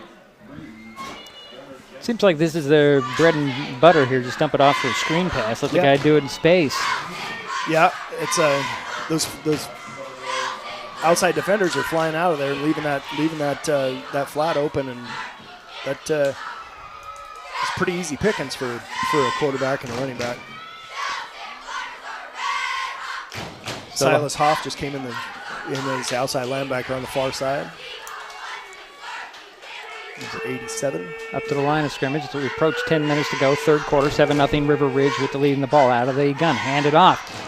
Hunkin breaks one tackle in the backfield, slips out of a couple more, and he gets a first down up at midfield. Number 1. Yep. Good job of avoiding the tackle there. Yeah, another first down. That's the 8th first down for River Ridge. They're going to mark him a little bit short of the 50 at the 48. Okay. So he didn't quite get the midfield marker. But he did get out of bounds, stop the clock at 10:01 to go in the 3rd. said 101, and I did said 101, time and I was warp going, right wait a there. minute, there's an extra 0 in there, and I corrected myself. So 1st and 10 at the 48 for the Hawks. Under center will go Ung. He has a receiver on each side in an I formation. Man in motion. That's Nunez. Little pitch this time, and almost blown up right there, and then blown up. A couple of high climbers busted in there. Who is that guy? It was number 4. That was Alberto Manzo with the initial contact, and then number 86 came in and made that final play, and that was a good job by 4. He had to slowed him down. Ship. He had him right there. Yeah, he came off, and then he got back in that play really well, and then 86 was there to clean it up. Good. So we've got Robbie Rice marked as 86. Is that right? I think that's probably true. Okay. Well, the Hawks are very confused right now, it looks like, because they huddled up on the far hash mark just on their side of the line of scrimmage, and then they had to come find the ball. So 2nd and 16, ball at the 42-yard line. Back judge has his hand up. And they did not get it off. That was disastrous from the huddle. Yep. Got to tell you. That back judge, I mean, when he puts his hand in the air, there's That's 5 seconds left. yep. And the quarterback's got to keep his eyes on that for sure. Or somebody, right? Snap the ball. Yeah, somebody on the coaching staff and the quarterback should always have their eyes on that to see where that's going. No, but the Hawks just don't seem like they want to be here tonight, and I'm not sure why. Yeah, well, it's warm. It's warm. Now, is there a clock on the field that lets them No. know? No field? No play clock on the field. Okay. So again, out of the I formation, and under center goes Ung with a receiver on each side. Little handoff. No, we got a false start this time, don't we? Or somebody lined up off sides. Illegal formation and maybe false start. Yeah, either way, it's 5 more yards backwards, and the Hawks are starting this half like they started the game, it seems. Yeah. Going the wrong way. This is when they have to get a good stop here. I mean, they're getting more yards on offense for Shelton than we've gotten so far this half because we haven't had the ball. But they got to control the big play here. Ball goes back to the 32-yard line. They need the 48 for a first down. And it's still 2nd down, so lots of plays to come. Don't have to get it all back right now, right? 2nd and long, you try to get half of it back. There's a faked handoff in the pressure. Here's a long ball down the field, and ripping it up in the air and coming down with the ball is Nunez. They're going to give him the catch. And I think he has possession, although the defender was there, and now they're fighting for it. It looked like he caught it, Yeah, I think he got it. And isn't a simultaneous catch go to the offensive player? Yes, it does. So, yeah. So it is a complete pass, and it's up into high climber territory, up at the 36-yard line. That's a big play. Yep, that was a big play. Way to get out of a hole. And that was from where? 37. 32. Wow. 32 yards. Yeah. To the 36. Yeah, 31-yard pass play. They'll wind the clock under 8 minutes to go, 3rd quarter. River Ridge in high climber territory with the 1st and 10 on the high climber 36-yard line. Under center, out of the I. Man in motion, Nunez. Big guy. Bobble snap and a little pitch. And here comes Kopp on the run to the far side to the 30 or 25, and he's dropped inside the 25. Good tackle out there. And on a broken play of a good gain. Yep, that was a good ball awareness there. That ball hit the ground right out of the snap, and he picked it up and was able to shovel it out and keep that toss play alive. It's that's not an easy task. No, it's not. Yeah, 10th first down for River Ridge. So 1st and 10. Ball's going to be at the 24, 23. 29, no, it's 24. Again out of the I, a receiver on each side. Nunez wide out this side. Going to throw over the middle, diving for it, but not quite gathering it in. It goes incomplete. I'm thinking that was... I think that was number 9. It was no, Zane Harding in the coverage. I'm sorry. Okay, so Harding's coverage. It was Agnon, the intended target, I believe, and he's slow at getting up there. Looks like he may have knocked the wind out of himself there on that dive. He tried. Got to give him effort for trying to get to that ball. Yeah, no doubt. So we have an injury timeout, and yeah, it's been a long time since I've had the wind knocked out of me, but it's not fun. Nope. You feel like you're never coming back for a minute. So we got a little timeout on the field. 7:07 to go, third quarter. 7-0 is our score. River Ridge has the ball in high climber territory. Jerry, go ahead. Oh, I just going to say that I always have the wind knocked out of me, but which is hard to do for Jerry. I don't understand why. Yeah, I don't understand why either. We pick on Jerry because it's fun. Doesn't mean anything. We just pick on Jerry. It's fun. I got to add some comedy to this. We're going to try. He's a good sport about it, right? Yeah, he certainly is. 2nd and 10 for River Ridge. Ball spotted at the 24-yard line.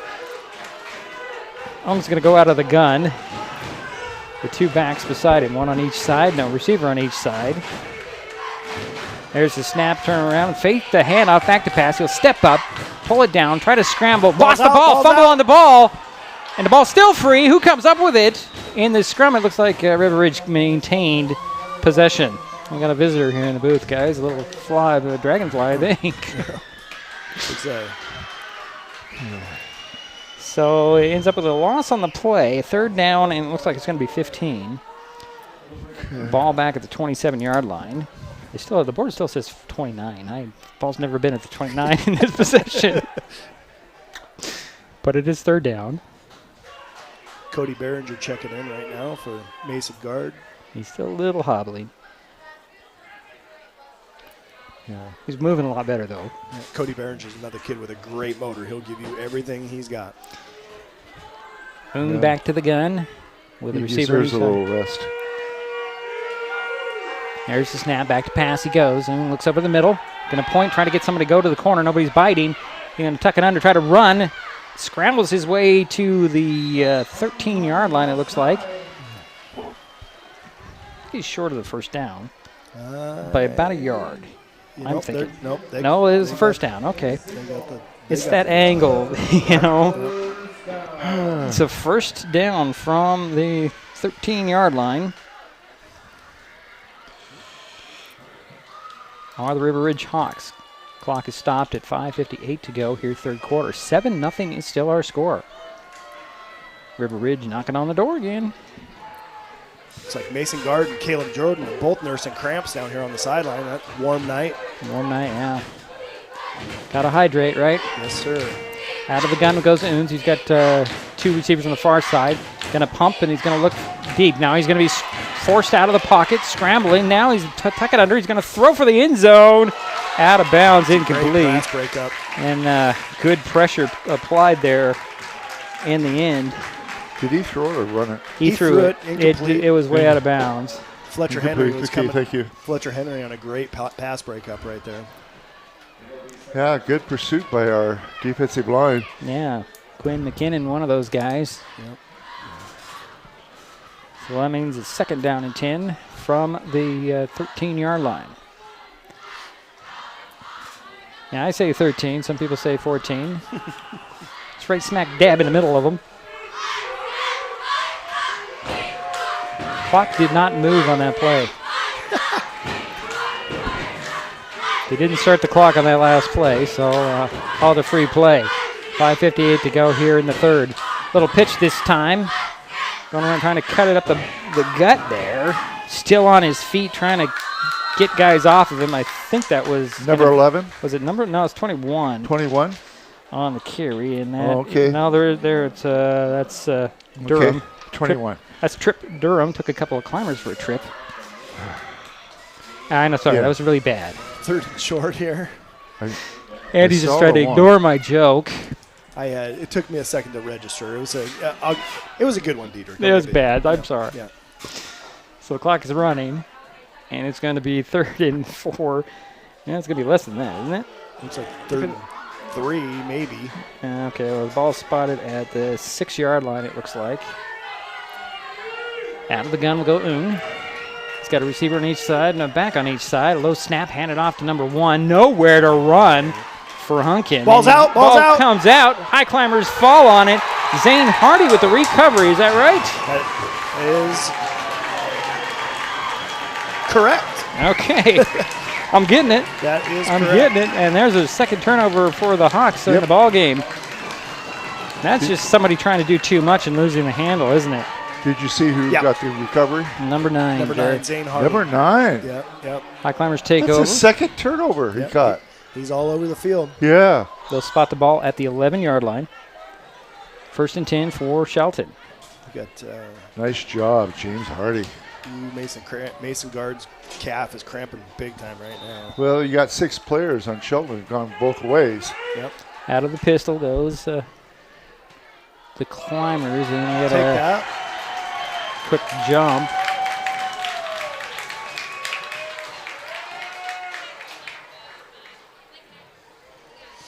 So a little encroachment there, and an easy 5 for the Climbers. Yeah, It's nice to get out of that hole back there. Puts the ball up to the near the 17-yard line. 1st and 5 now. Yeah, River Ridge has been their own worst enemy. Yeah. Out of the pistol goes Brady. He's got 2 receivers to the far side, 1 to the near side. High snap, handles it well, hands it off. This is Vanderpool, I believe. He bounces off of one guy and falls to the turf at the 25. You get the first down there and get that first down of the series, and that's a crucial one.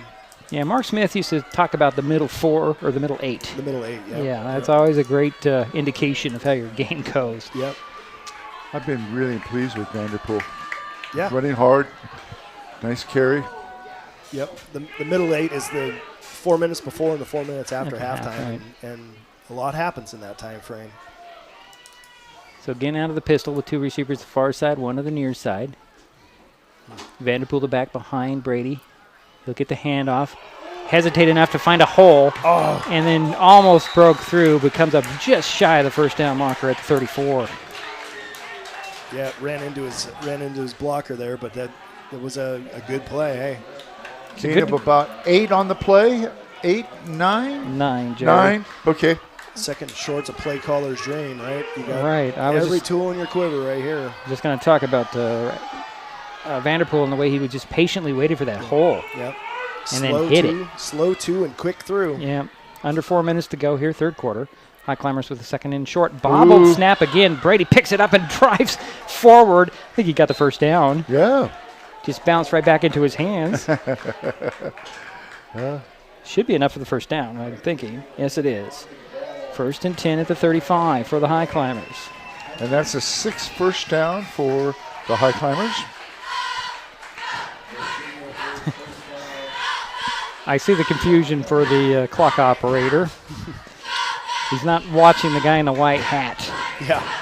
Your sole reason is to watch the guys on the field in the stripes, right? Yep. 3.5 minutes to go, 3rd quarter. 1st and 10 from the 35. It's a handoff again, straight up the middle this time, and that's Rhodes, isn't it? It is. It is, yep. Got a couple. JJ ran tough. Gain of about 2 on the play. 2nd and 8 coming. Dalton Kobaki subbed in for Mason Guard there. It's nice to see him alternating running backs too a little bit. Yeah. That's such a tough job. You gotta have a couple of horses back there. You do. Troy Green's a fullback this time. There's a little mix-up there, and Brady's going to tuck it under and run as Rhodes went to the wrong side of the play there. But he made the most of that mix-up. He certainly did. He gets 5 out of it. Yep, his internal clock went off. He said, "Oh, I got to go." Well, Rhodes might have said, "Go, go, go." Yeah. Because he was on the other side of him. Approaching 2:20 to go here, 3rd quarter. Highclimbers have a 3rd down and 4. Got to pick this first down up. From the 41. Out of the gun, hand off to Rhodes. Rhodes blows by one guy, stretches out, comes really close to the first down marker, but I think he's going to be 2 yards short. This will be 4th down and short. With your momentum at this point, wouldn't you go for it? Looks like they're doing that. Okay. It's you really need a first down. I mean, you got to keep that ball out of their hands right now. And we're under 2 minutes to go, 3rd quarter. This is how bad do you want it time. This is Fourth and 2. Out of the pistol, hand off to Rhodes. Hesitates, tries to get by the pack, can't break the tackle, came up short, and that's over on downs. Wow. All right. Well, you can second guess what they do every time all day long, but has to be executed, right? Yep. There's nothing about that I didn't like. I mean, they're saying they're here to play football, not just punt and get down the road. But right. You know, it's tough. It's tough getting a couple yards sometimes, and nobody feels worse about that than J.J. Rhodes. And especially when you know where it's going to, who's getting it and where it's going to go. Yeah. So it's 1st and 10 for River Ridge, taking over on downs on the Highclimber 43-yard line. Out of the gun, we'll go. Late substitution. Yeah, guy coming in, number 5. That's wrong sheet. That's Agnew, and then we're going to get a flag on the River Ridge.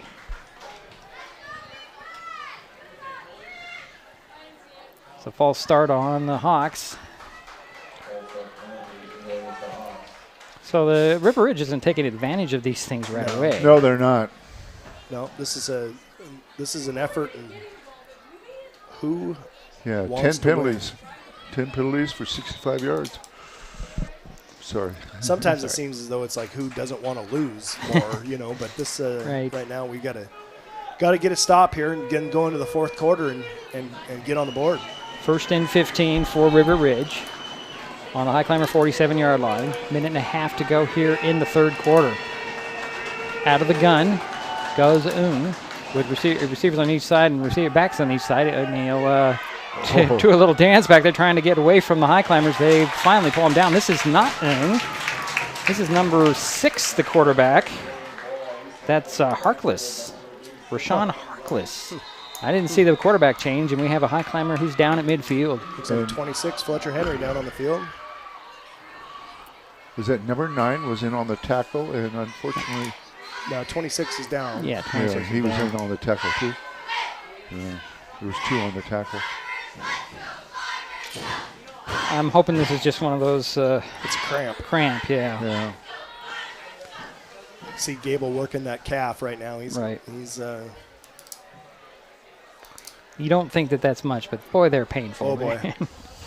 They are debilitating when it hits. There's no two ways about it.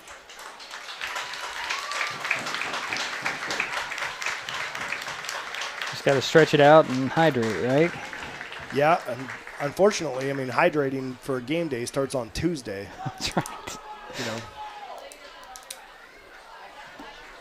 It's this, you know, it's a lot. I mean, there's a lot of energy that these guys put out every night, and when it's warm and you're not used to it, you know, you got to. And I'm sure the coaches work very hard on trying to get them to drink a lot of water. And yeah. Is there anything else that they drink? A Gatorade? I mean, electrolyte replacement, right? I mean, they're during the game they're probably just drinking water, you know. Yeah, but they're all week long they should be doing different things for nutrition and okay, makes sense. And yep. 2nd and 15 from the 48 are the Hawks, and there's a faked handoff and a swing pass. Read well by the Highclimbers and a minimal gain there. Yep. On the reception was number 23, and that's Tuck Nelson.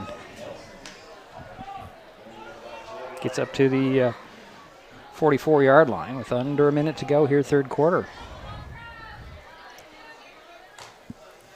Yeah, this is a big play. You keep saying that. You keep saying it's a big play, but every one of them in a close game is important. You know, it's nobody's grabbed a hold of momentum tonight and just run with it. It's there. It's ready to be taken. It's like 3 receivers to the far side this time. 1 to the near side, 1 back beside the QB. Harkless back to pass, sets his feet. The Highclimbers came after him and got him. Sacked in on the River Ridge side of the 50 at the, we're going to give the 48-yard line. There's Quinn McKinnon on the sack. Yeah, I was just going to say that. Yep. Assisted by 79. Yep. So they're going to let the quarter run out, and it's 4th down and a bunch for River Ridge.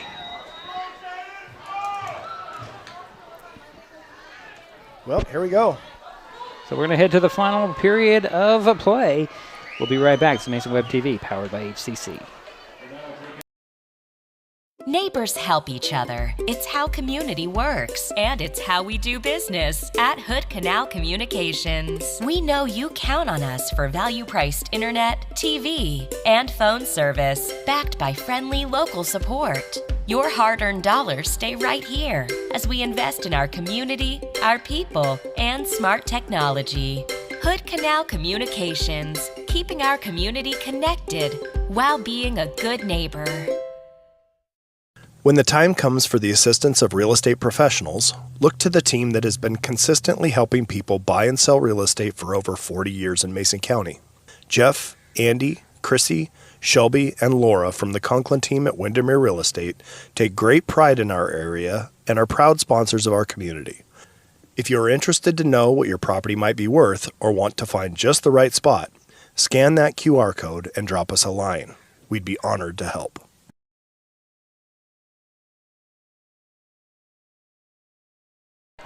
And we are about to start the fourth quarter of play. River Ridge Hawks have a fourth, and it's more than 15, isn't it? It's more like 18. Yeah, it's probably. It looks like 20. I would say 20 yards. 20 yards. They're going to punt. And I don't give that to a player. I give that to the team, the loss. Here's the boot on the snap, and a fair catch called for, but they'll just run away from it. And it'll be down inside the 30 at the 28-yard line. Alberto Manzo had the right idea. He turned around and just took off the other way. And that was only a 23-yard punt. Yeah, I don't know if somebody got a piece of that one or not, but it came out pretty funny. Yeah. Off the foot. So Highclimbers, okay field position, I'd say. Yeah, it's a great place to start. Start with the 1st and 10 on their own 28-yard line. See if they can grab that momentum heading into the fourth here. Yep. Yeah. Got to get that first down here for sure. It's crucial.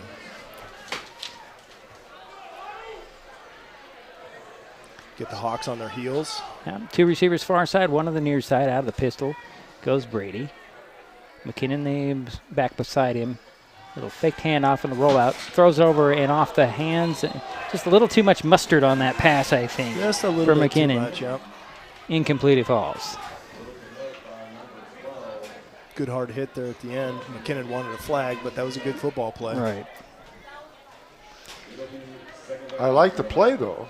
Yeah, that bootleg to the flat is a good one, especially when you've been having some success running the ball. Yes. Yeah, well, we lost the clock, folks, so I can't get that back up just yet.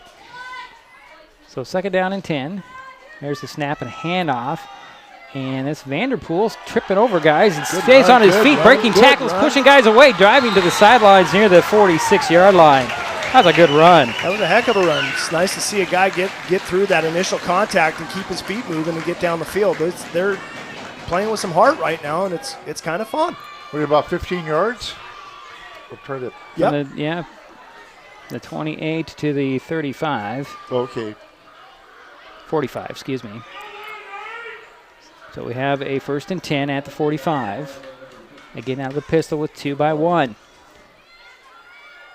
Turn around and hand it off. Here's Vanderpool. No, oh my goodness, that should be an incomplete pass. But they're going to say it's a fumble at this point. And picked up by the Highclimbers. Rhodes tried to make something out of it. That looked like he was throwing it forward. I would think that's an incomplete pass. Yeah, it's tough because he got hit from the back. Behind, and it's hard to know if the hit made his arm come forward or if he was going. It looked like he was getting ready to deliver the ball, but, they're fortunate that Rhodes picked it up. Was there to pick it up. And ends up with a 1-yard loss, maybe a 2-yard loss. Yeah. Back at the 44, 2nd down and 11. Staying with the pistol, 1-step drop. Stands in there. He's going to move a little bit, look for some running room and a little tuck it under, and he can't get the corner, and a flag comes flying in. It's going to be a hold out here. Yeah, Brady goes down, another loss. So what do you do? Take the penalty or you take the play? That's a... Yeah, I'd that's probably take one. The penalty. Go back 10 yards or just take a 3rd down and 11. 3rd down 11's really good, but then the punt's going to put you deep, But I guess the clock, you got the score and the clock in your favor, so looks like they're going to put it back. Put it back, so it stays 2nd down. Makes it 22, doesn't it? Yep. Ball will be back at the 29-yard line. So 10, 12-yard loss. It's a 10-yard. 10-yard 15? penalty. 10-yard penalty. Okay, thanks. Yeah. Second down.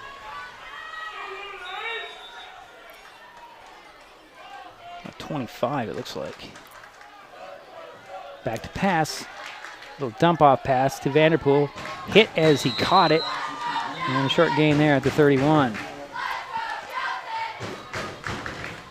Gain of 1 or 2 on the play. Looks like a gain of 2. Yeah, gain of 2. So it's third down. That's where you really got to look at the coverage and see what they're doing back here and try and find a soft spot. Out of the gun will go Brady this time. 2-by-2. Bobble snap, handles it well this time. He's setting his feet, looking down the field, throws, complete to Bennett Henry, and he's fighting for more yards across the 45. Dropped at about the 47. A good catch. Yep, great catch by Bennett right there in traffic. And he wanted that first down, though, didn't he? Yeah, he was fighting for it, but, it's... Yeah. Brings up fourth down and about 8. Yeah, they're going to punt, I'm sure. Looks like they're punting here, yep. No. No, it doesn't look like it to me. I don't see Weird coming out. Nope. That's the third catch by Bennett Henry. Good. Sharky French just checked into the game. Number 23. He's fast. He's very fast, yes. Little reverse to Sharky. Sharky trying to get away from the defenders. Can't get away there. Didn't turn the gears on enough, and he's dropped for a loss, and over on downs it goes to the Hawks.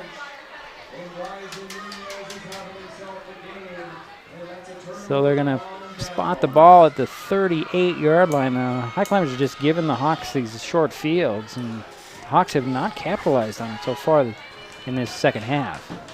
Yeah, they need a 3-and-out here, and Highclimbers have struggled to get any kind of forward progress with the ball, but they've got to. They're running out of time right now. Yeah, 8:52 to go in the ball game. Still 7-0 River Ridge, and the Hawks get the ball back on the short field from the 38 of the Highclimbers. Looks like Harkness is still in there at QB. He'll go out of the gun.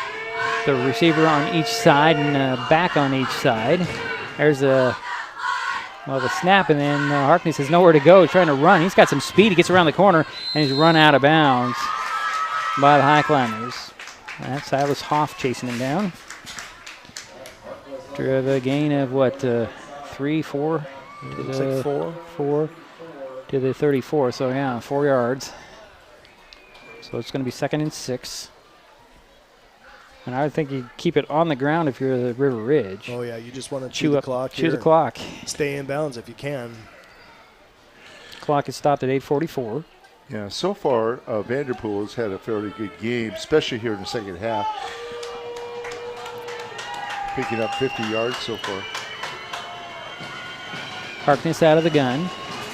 Going to send 2 receivers to the far side. They're going to overload the far side with 3 receivers. Back in the backfield. There's the snap, a little high. Pulls it down. Harkness will pull it down into a crowd. And down he goes with a sack. Big play there. Yep. It's number 79, Hunter Daggett, the first guy there, and then followed up by number 74, and that's Cameron Winans. Couple of big horses up front doing a good job right there. And a timeout called by River Ridge. That's an interesting timeout. With 8:28 remaining here in the ball game. And they have a third down and it's going to be like 12? 12 probably. Yeah, 12, 13, depending on where they're going to spot it. They spotted the 41. Trying to see where they need to get up to. They need to get up to the 28? Yep. Yeah. Okay. Just trying to make it sure this chain gang's a little lazy. They're just kind of, we don't need to put our stuff down right now. They're not playing, right? Well, it's hard for us. Yeah. First time out for River Ridge this half. Yeah. It's an interesting use of that timeout. We just wanted to get everybody on the same page and calm them down and get them back together. I don't really know. We're not in that huddle over there. Nope. But I'm sure the message from the high climber huddle is just keep doing what you're doing, right? Wreck the decision maker. That's a defense's job, right? Get to that quarterback and make him to make decisions sooner than he wants to, and that'll be good for your defense. So 8:28 to go here in the ball game. 3rd down, 13 for the Hawks. Harkness out of the gun. 3 receivers on the far side and a back beside him. And now what? Oh, they're telling the quarterback to put his mouthpiece in. Okay. So high snap. Harkness back to pass. Sets his feet, looks downfield. Now he's going to scramble. He's waving guys down the field. He throws it long. And it's incomplete. Incomplete, or is it caught? It's incomplete. Okay.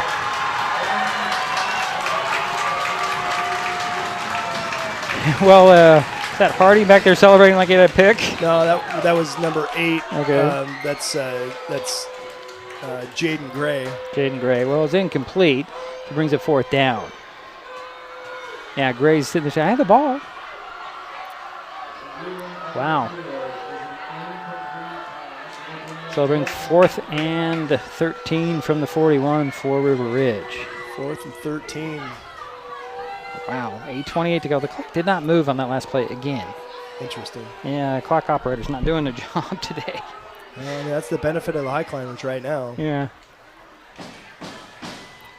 Yeah, it just bugs me when things don't know. go. I know. May benefit you, but you don't want to win in those situations. 4th down, we're going for it here. The climbers are coming after Harkness, or they'll play a soft zone. They're going to play what they call sticks. They don't want to let anybody get. High snap! Harkness picks it up in backfield. He's going to set his feet. Going to launch it downfield. It's up for grabs and knocked away. Incomplete. High climbers take over on the 41. That's a good stand for Shelton. That was a smart move, knocking it down. Yep. Not trying to intercept it. Yeah. That's you're right about that.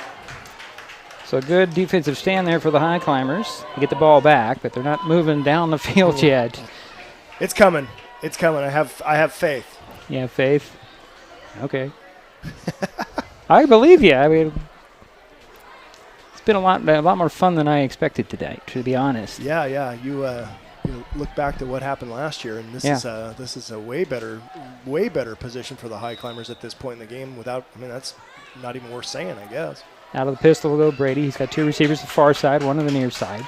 Late guy coming in. Handoff. Goes to Vanderpool. Big hole. He just got tripped up at midfield. If that guy didn't grab his ankle, he's gone. Yep.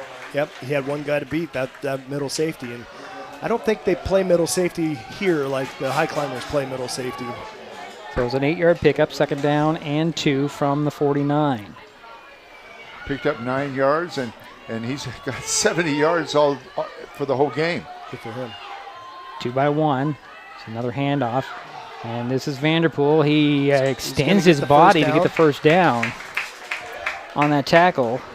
It's really nice when that happens. The action happens right in front of us, and we can see the That's a 1st and 10 from the River Ridge 49 now.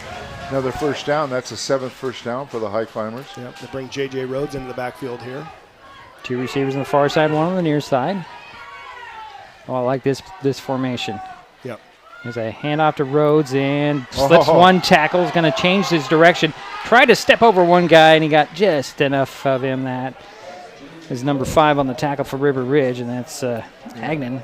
And he got back to the line of scrimmage. But good effort there. I mean, he broke that. Yeah, that initial first tackle. Yep. Right. That initial tackle, getting out of that was great. But then they had that outside backer flashing up in the out there. And I think we have an official timeout here.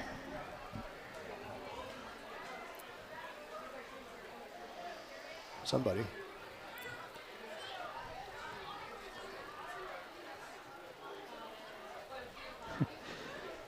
These situations, from up here, we wonder what's going on. Yeah. Trainer came out to look at Mason Guard again. Yeah. I don't know if he's cramping or. I mean, he has been all night, or not all night, but all this half. Yeah. So 2nd and 10 from the 49. Out of the shotgun this time goes Brady. 2 receivers on each side. Back to pass, short drop, Get rid of the throws it ball. over the middle and just missed his target. Yeah, it seems to be throwing a little bit short. And It was just intended for Hayden Cash. Yeah, Hayden Cash, just you can't catch with your knees, right? No, you can. It's hard. Not very easy to do. Right. Not high percentage. 6:46 to go in the ball game. Still 7-0 River Ridge. Shelton with a 3rd and 10 from the 49. Getting out of the pistol this time. Goes Brady. Vanderpool the back behind him. Short drop. Get rid of it. They'll throw it out and complete it to Bennett Henry. He makes a move. Still on his feet to the 45. Trying to find that first down marker. Ball came out at the end. I think his knee was on the ground before that. River Ridge says they got the ball, but the guys in stripes are going to talk it over. I think you're right, Jerry. He's down. Yeah, I think he was down. I think he was down. They're saying he was down. I hope he's okay. He's got a cramp. He's got a cramp. And it'll be 4th and short for the Highclimbers. You just hate to see him help him get off the ground, but we know we've talked about it. He's putting weight on it now, so. Well, it's if it's cramping, and it always seems to happen in the first game. Yep. Especially when it's warm. Highclimbers are going to go for it here with a 4th and 2 from the 41.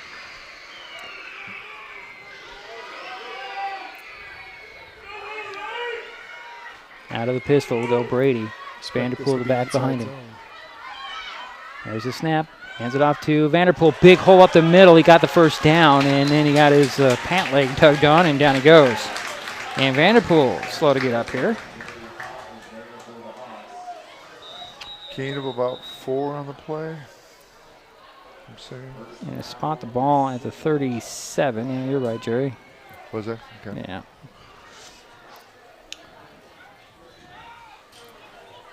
Yeah, this doesn't look like it's a cramp, though, for Vanderpool. Hard to say.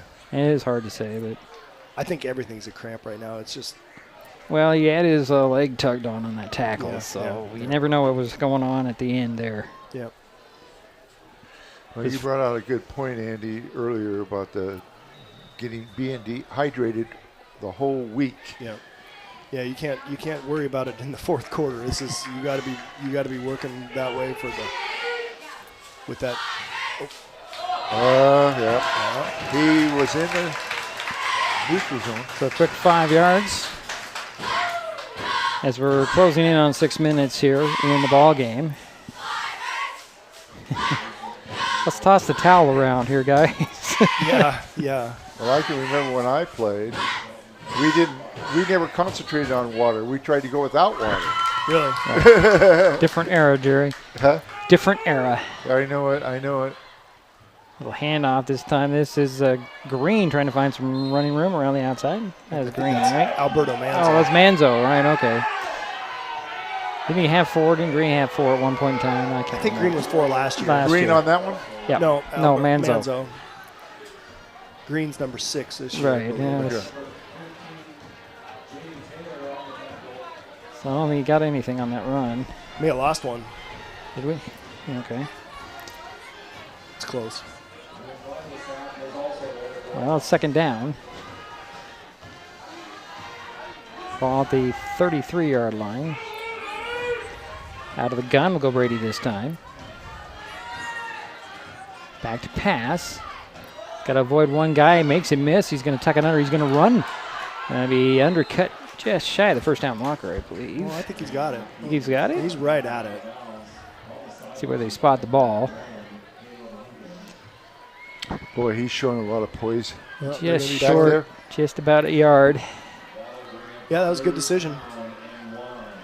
So 3rd and 1 for the Highclimbers. Clock is stopped at 5:03 to go in the ball game. Highclimbers driving here in River Ridge territory. Clock is running now. Out of the pistol will go Brady.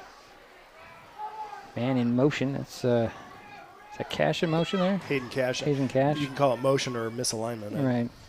Little RPO, but it's Rhodes dancing his way for the first down. Yeah. Just kind of hopping and dancing. Finding the first down marker and a lot more. That's first and 10. That's what those everyday drills where you're hopping around through the bags. That's why they do that, so you can be nimble and agile and avoid contact. And that's a 9th first down for the Highclimbers. I think it was a gain of about 9 on the play. Yeah, maybe. It's a first down either way. First down, Jerry. That's all we care about. That's all we care about. That's true. The ball's at the 19-yard line. 1st and 10. And then another little jump by the defense. Ryan must be doing a good job with his count and his cadence tonight and keeping him off balance a little bit. You know, it's easy for a young quarterback especially to get in a rhythm of going on one or right. On the same count over and over and over. And when you can switch it up and use that as a weapon, it's clearly working. Yeah, it's very valuable. Yeah, so 1st and 5 now. Ball up to the are we at the 14-yard line? Yep, 14. So hard for me to tell with this I don't know what you call it, a beam in the way here. Another timeout? Somebody called timeout. Well, it must have been River Ridge. The Highclimbers still have their 3 timeouts on the board. Yeah, River Ridge is down to 1. Yeah. Yep, they are. 4.5 minutes to go in the ball game. They lead by 7, but they don't have the ball. And here's the Highclimbers in the red zone with a 1st and 5. Well, Andy, I like your confidence. I know that Shelton is making a good run at it this time, and you were saying that's going to happen. Yeah, it's I don't really know any other way. You know, I'm going to correct myself. It was a Highclimber timeout. Oh, it was. Oh, okay. Yeah, it was a Highclimber timeout. Yep. Okay. So River Ridge has 1, and Shelton has 2. Okay. 2. Let's see. Just looking at the board, Jerry. Oh, yeah, because I can't see the board. You can't see the board. But I appreciate your comment. Thank you. It's just, when you're in this seat here, you got to use everything to your disposal to make something happen. I'll stand up. So out of the pistol again goes Brady. He's got 2 receivers on the near side, 1 on the far side. Rhodes is the back behind him. Another little broken play there, and Rhodes is going to tuck it under, have to run. And he'll be still on his feet. They're going to say forward progress stopped at the line of scrimmage. Although he was on his feet. Yeah, that's a quick whistle. May have gone down, put that knee, just touched the turf, and nice little scramble by Ryan right there after the broken play. It's the second time we've seen that miscommunication where going left to right, and somebody's not quite getting that. That's something they'll probably work on here in the next week. Yeah, Fletcher Henry checks into the backfield there. Well, this is a little different.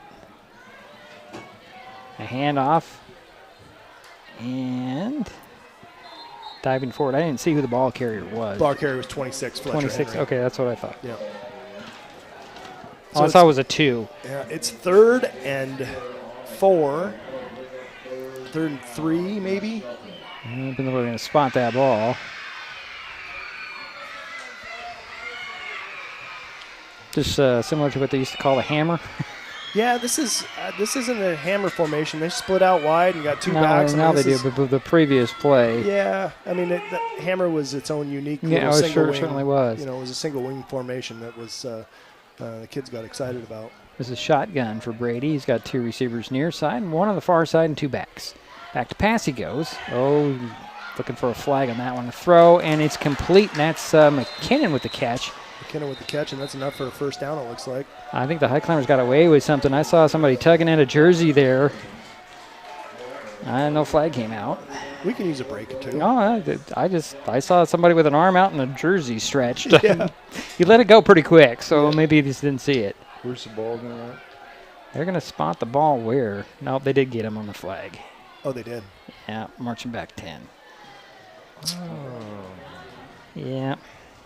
It's too bad. That was a good momentum shifter right there. Yes, it was. But it's if I can see it from way up here, it's pretty blatant. Yeah. So that last play went for 9. So that'll make it 3rd down and 15. That won't. Or 13, actually.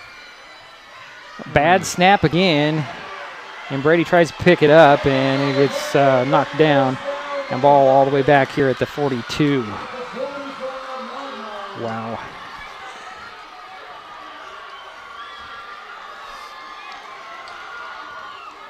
Well, that's how a penalty can just kill a drive, isn't it? Yep. They just start looking at body language and seeing what's going on. And, it's people fought really hard tonight, but, boy, this is not the time to fold up the tent. No, we've had, 3 bad snaps? Well, we still have 2 minutes and change here, Yep. so. Yeah, but those 3 bad snaps have hurt us. They've been big ones. It's going to be 4th down and about a half a mile. And the Climbers are going to go for it on another bad snap, but handled well. Here is Brady in the pocket. It collapses. He'll throw. It's going to be incomplete. And River Ridge takes over on the 42.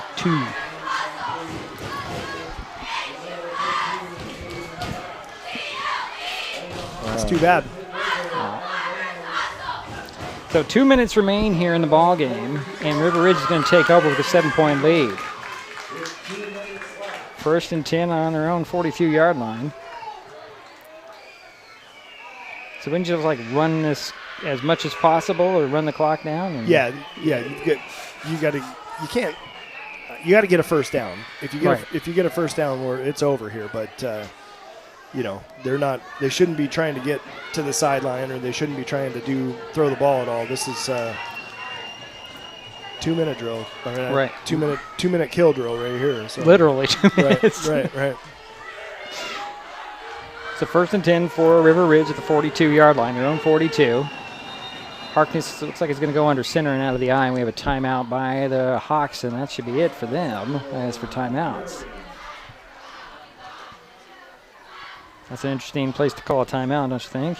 Yeah, coming out of a possession change like that. Yeah. I mean, I don't know what there is to talk about. You had I formation and a pretty standard 3-3 defense there. Right. So, well, they've been very successful with the I formation tonight, and may not have gotten big chunks of yardage, but it has worked well for them. Yeah, it's been the time of possession to be really interesting to see. It's got to be really one-sided. One-sided. Yeah. Right? I mean, they've moved the chains a lot tonight. So River Ridge breaks the huddle with their coach, and they'll head up to the line of scrimmage. Here come the Highclimbers.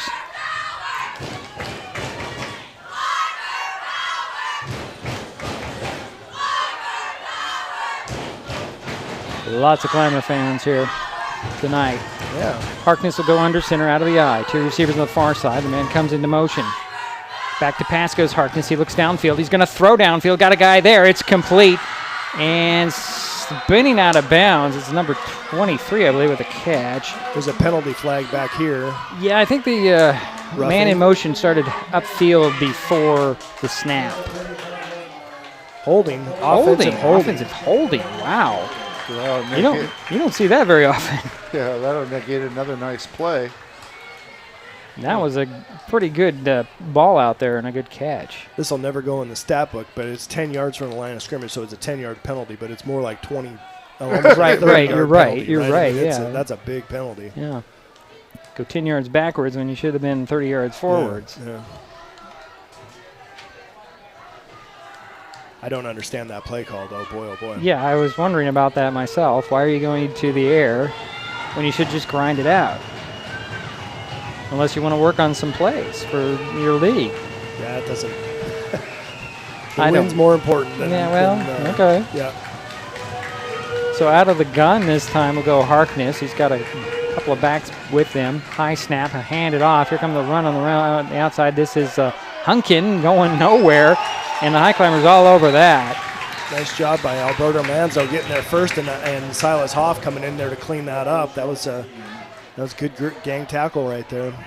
Knock him back a couple yards, and the clock has stopped. We call the timeout. Okay. Oh, yeah, the Highclimbers have called him. Okay, good catch there. I'm going, wait, well, the way the clock management has been from the booth over there, it's been kind of questionable all night. Yeah, that's no joke. I was not saying anything. I was like, clock has stopped. How much time? 1:43. 1:43. The ball will be spotted at the 30-yard line when we resume play. It's 2nd down. The Hawks have to get up to the Highclimbers 48. So that's 22 yards. Yep.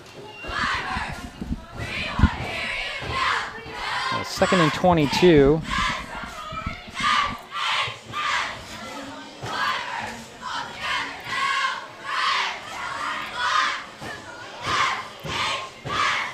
this is another time where that screenplay is really can be really effective. You got people protecting deep, Right. I was saying earlier that they call it, sometimes in these situations, they'll call it a sticks defense where they don't want to let anybody get behind the yard to gain, right? But the line to gain, but you gotta be very aware of that screen pass right now, because. So Harkness will go out of the gun again. He's got a receiver on each side, and going in motion is Nunez. High snap, handled well, back to pass. He's going to throw over the middle. Got a guy right there in the bread basket. There he goes. He's celebrating a little early, but he's going to score number 5. And that is Kane Agon with a touchdown. That'll be a 70-yard touchdown pass. And Coach wants a penalty for the celebration before the end zone. Not going to get it. And that was her number 5? Number 5. That makes it 13-0 with 1:32 remaining, and that's pretty much the dagger. Yeah. Unfortunate. And that's why they run those pass plays, obviously. There's a little bit of a breakdown that they notice in the Highclimber secondary. Yep. Guys been getting behind them all night. And they're fast. They're just fast. Yep, they made them pay.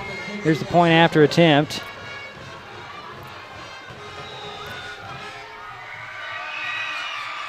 There's the snap and the spot, the kick. It is good. So 1 minute, 32 seconds remain in the ball game. River Ridge extends their lead 14-0. We'll take a timeout. It's Mason Web TV, powered by HCC. There's so many great things about life in Mason County, and Hood Canal Communications is proud to be one more. Headquartered in Union, we offer the speed and reliability your family needs, backed by hometown service and support. Whether you need to just check email or power all those Wi-Fi devices around your home, HCC has the right package for you. Stop by one of our friendly offices, call or visit hcc.net to learn more. Hood Canal Communications, keeping our community connected. So there's 1 minute and 32 seconds remaining in the ball game. The River Ridge Hawks have extended their lead to 14-0. In this last possession for the Highclimbers, you just want positive work here, right? Yeah. You're. It's all but out of reach, right? I mean, it have to be some crazy things happen to make this happen or make this turn out the way we'd like it to tonight. But it's time to make sure everybody stays healthy for next week. All right. And you might see some subs come in after this kickoff that haven't seen the field tonight. Well, it's also a good opportunity to work on your hurry up offense. Yeah. I mean, you practiced your 2-minute offense all year, and you might as well do it in real time and see if you can make it function. And here's the run up on the kickoff. It's going to be a high end over end kick. It's like Sharky French back there. Sharky picked it up off the bounce at the 5, and he's tripped up crossing the 15.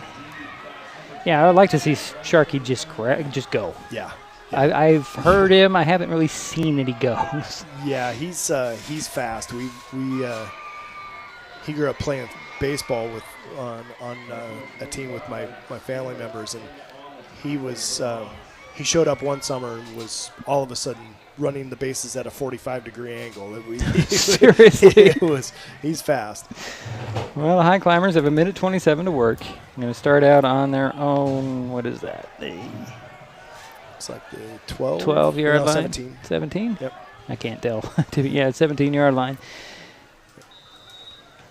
This is pistol again. And a receiver on each side. 2 on the far side, excuse me. And low snap. Back to pass goes Brady. Settles in, throws long. And it's almost intercepted. Just couldn't haul it in there. Intended for Preston Daum. Number 24. Do I have a 24 on this list? I do. Yeah. Preston Daum. Good defense there. Yeah. Yep. Number 19, it looks like, had the piece on that. And I do not see a 19. Oh, there he is, Xavier Street. Yeah. So it'll be 2nd down and 10 from the 17-yard line for the Highclimbers. Brady back to pass again. Throws over the middle. It's complete this time as that Bennett Henry fights and breaks some tackles, crosses the 30 to 32-yard line. He's not an easy guy to bring down, is he? No, he's pretty strong. he's a pretty strong kid. He doesn't like to go on that turf at all. So we'll spot it at the 33-yard line with the 1st and 10 for the Highclimbers. 1:10 to go. Gain of about 16 on that one. That was the 5th catch for Henry. Great. Brady will go out of the gun this 37 time. yards. Back to pass. It throws over the far side. Rhodes comes up with a nice little slant and had a collision right when he caught it. Good, strong hands there for JJ. And just shy of the 1st down, it looks like, in a timeout. Highclimbers taking a timeout here. That should be it for them on the timeouts. Well, no, he didn't have to take a timeout there, as they did give him the 1st down at the 43. Yep. So they should have just still had that one timeout left, but it doesn't look like it. Got 51 seconds remaining. Just break off chunks here. I mean, that's the name of the game at this point. Right. Break off chunks and put yourself in a position to score here, and you got defenses playing a little bit looser, which means those gaps, those soft spots open up a little bit more. Get out there and find grass. That's you always tell the receiver. Get out there and find grass, even though it's not even grass anymore, right? It's find turf. Go find turf, but it just doesn't have the same ring to it. No, it doesn't. Go find grass. Maybe green. How about go find green? Yeah, that'll work. That'll work. Mm-hmm. Go find some green, because I can work on both ways anyway there. Yeah. So back to the pistol this time for Brady. He's got 2 receivers on the near side. Back to pass he goes. And he's going to be flushed out. He'll dump it off to Rhodes. Rhodes got a lot of open space there. Crosses midfield. Stutter steps, makes a couple guys miss, and dives to the 40 on the other side of the 50. Get that play call in. There we go. So 43 seconds remaining here. We call timeout again here. You're out of timeouts, aren't you? It's got to be now. I'm sure they are. Well, the board still says 2. I don't think that's actually accurate. Jerry's. So he completed the pass to Rhodes there. Right. Yep. Okay, so that gives Rhodes another. Okay. It's a good decision by Brady just to find him. Yeah. It was nice. It was like rhythm read rush. Right. Rhythm read rush. So you get to the top of your drop. That's your rhythm step. Then you got the read step if that's not there, and then your rush is okay. Who's left? And you swing that out to your flat guy out in the flat. Right. He's your check down. And that was a good job working through that progression right there. So 1st and 10 from the 40 now for the Highclimbers with 43 seconds remaining. Just keep breaking off chunks and see how close you can get, right? Yep. Hopefully punch it in there at the end. Yeah. Or at the very least kick a field goal and get that donut off the scoreboard. Right. So a pistol again. Back to pass goes Brady. He's going to go over the middle. Got a guy there. It's caught. Wow. Oh, no, he dropped it. Did he? He dropped it right at the end. He didn't control it? Yep. As he hit the turf, it popped free. It's too bad. Good effort. Yeah, that was Jaden Gray trying to haul it in. That's the true turf monster right there. Yeah. So it brings up 2nd down and 10 from the 40 with 34 seconds remaining.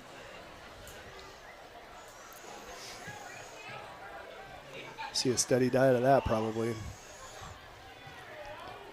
So again out of the pistol. Throws over the middle. It is complete. That's Gunnar Jensen. Gunnar Jensen gunning out to the outside and gets out of bounds. About the 24-yard line. Pick up about 17 there. Got out of bounds. He stopped the clock at 26 seconds and got the 1st down. That's some good awareness right there. Yeah. So 20, looks like a 23. Oh, great. So be 1st and 10 from there. And this is definitely within Weir's field goal range now. Yeah, they're thinking touchdown here. I'm not saying bring out AJ. I'm just saying it's in his range if you have to do it. Yeah. So 1st and 10. Out of the gun, Brady's back to pass again. He's got rushers. Blows by 2 of them. Makes another guy miss. He's going to set and throw. Incomplete. Was he past the line of scrimmage? I don't think he was. He was outside the tackle box, but there's no receiver in the area. Yeah, but he might have been over that line. I don't think there was a line of scrimmage. It seemed like he was behind the line of scrimmage to me, but. Well, let's see what they call. No, they're going to pick up the flag. You're right. Yep. So 17 seconds remains. Live to play another day. That's right there. It's second down and 10 from the 23 for the Highclimbers. Going.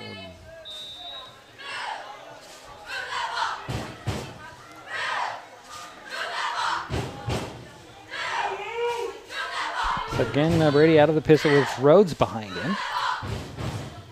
Two receivers on the near side. Back to pass goes Ryan. He'll throw for the end zone. Oh, just overthrew his intended target out there. Intended for Bennett Henry out there, and just overthrew him just a smidge. There's a little bit of traffic there, too. Yep. So it'll be 3rd and 10 with 10 seconds remaining.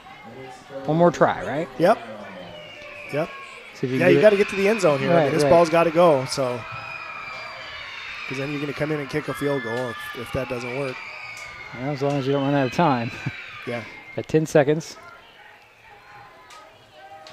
So out of the gun will go Ryan Brady. The two receivers on the near side, one on the far side. Bennett Henry at the end of the line on the near side. We'll switch to a pistol now. Rhodes behind Brady. Again, 10 seconds.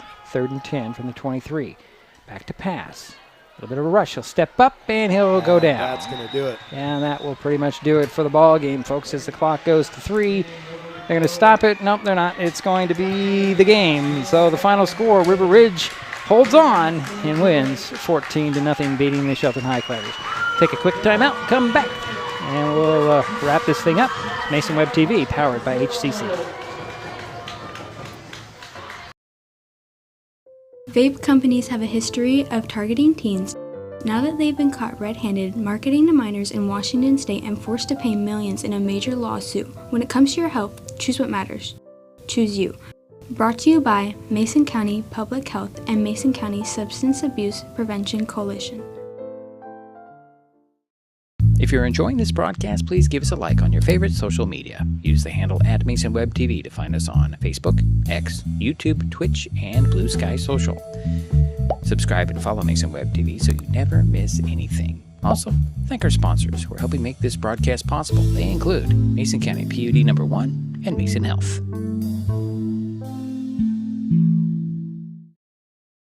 What is gig speed internet? We could bore you with the technical details, or we could tell you that it's marathoning movies on your favorite streaming service with no interruptions, or having the grandkids over and not hearing a single complaint about your Wi-Fi. In other words, it's just what you needed. Switch to gig speed internet from Hood Canal Communications today and get $25 off your first 4 months. Visit hcc.net or call 360-898-2481. In life, things aren't scripted. If you're an athlete, we need people like you and translate those skills to officiating. You can get a lot out of it. It happens in every town, in every game. We never have a perfect game, but the rewards always outweigh the negativities.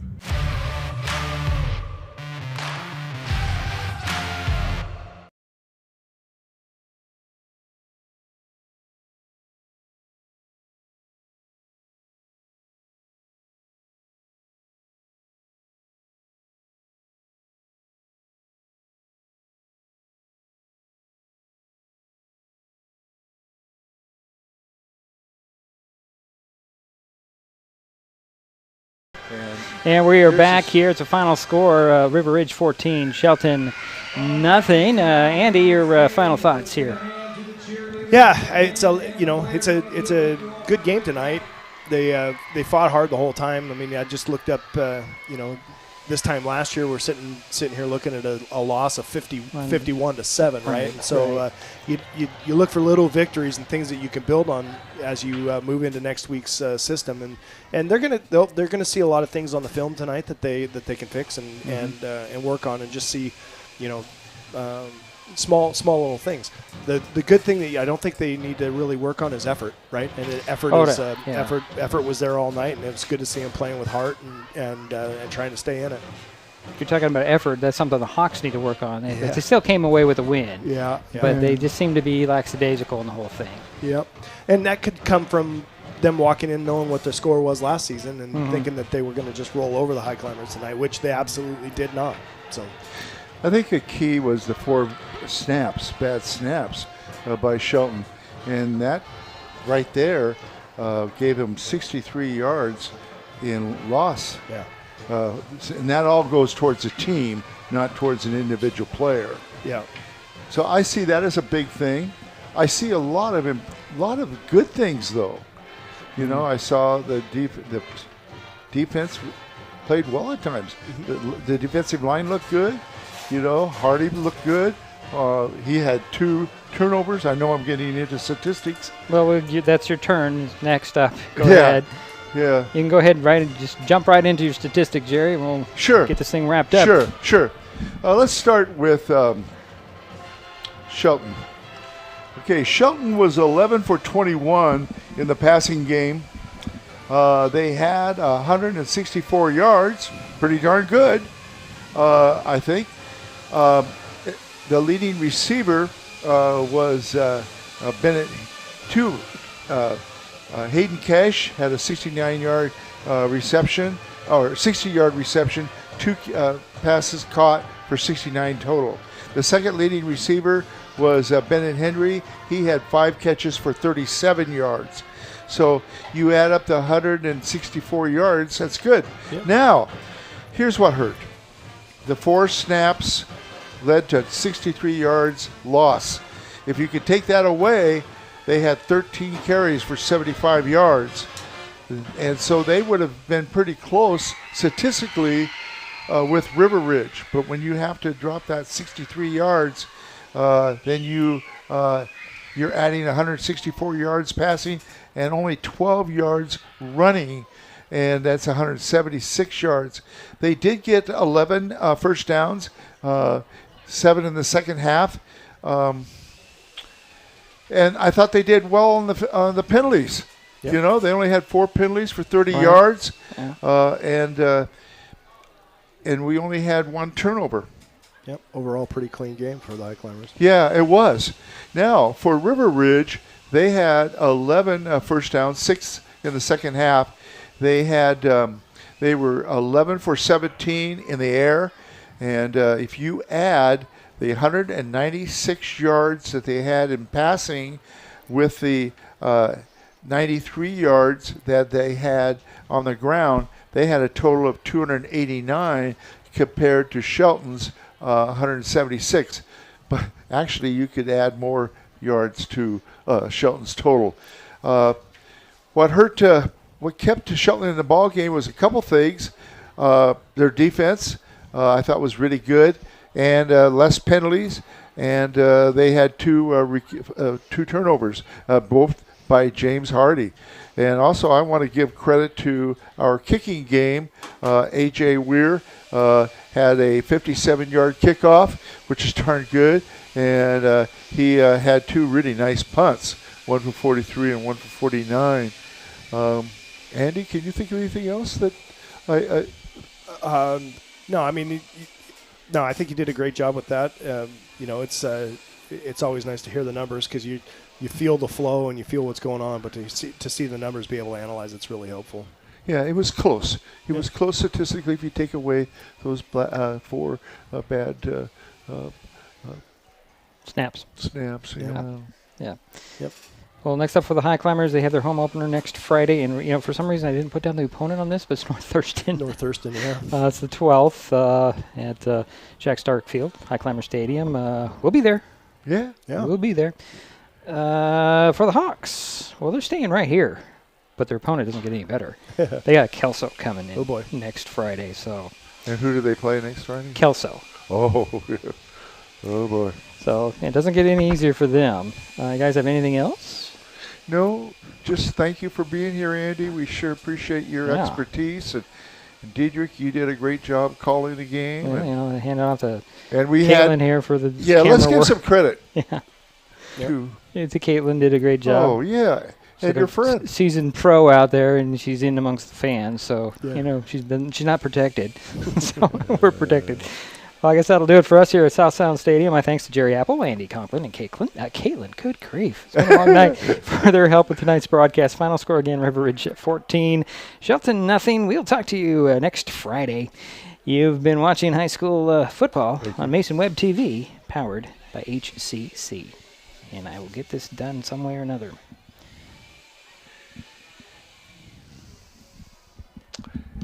The preceding presentation on Mason Web TV, powered by HCC, has been brought to you by Hood Canal Communications, committed to providing quality services that exceed customer expectations in voice, video, data, and customer service, keeping our community connected since 1934.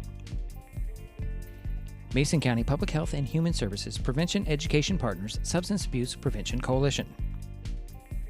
Mason PUD 3, connecting our community with safe, reliable, economical, and sustainable services 24/7. The Conklin team at Windermere Real Estate. When it comes to real estate, nothing compares to local knowledge. Mason County Public Utility District Number 1, Washington State's first public utility district, proudly serving the Hood Canal in Mason County since 1935. The Port of Shelton, promoting possibilities and providing economic benefit to our community. And Mason Health, united community, empowered people, exceptional health. Thanks for watching Mason Web TV, powered by HCC.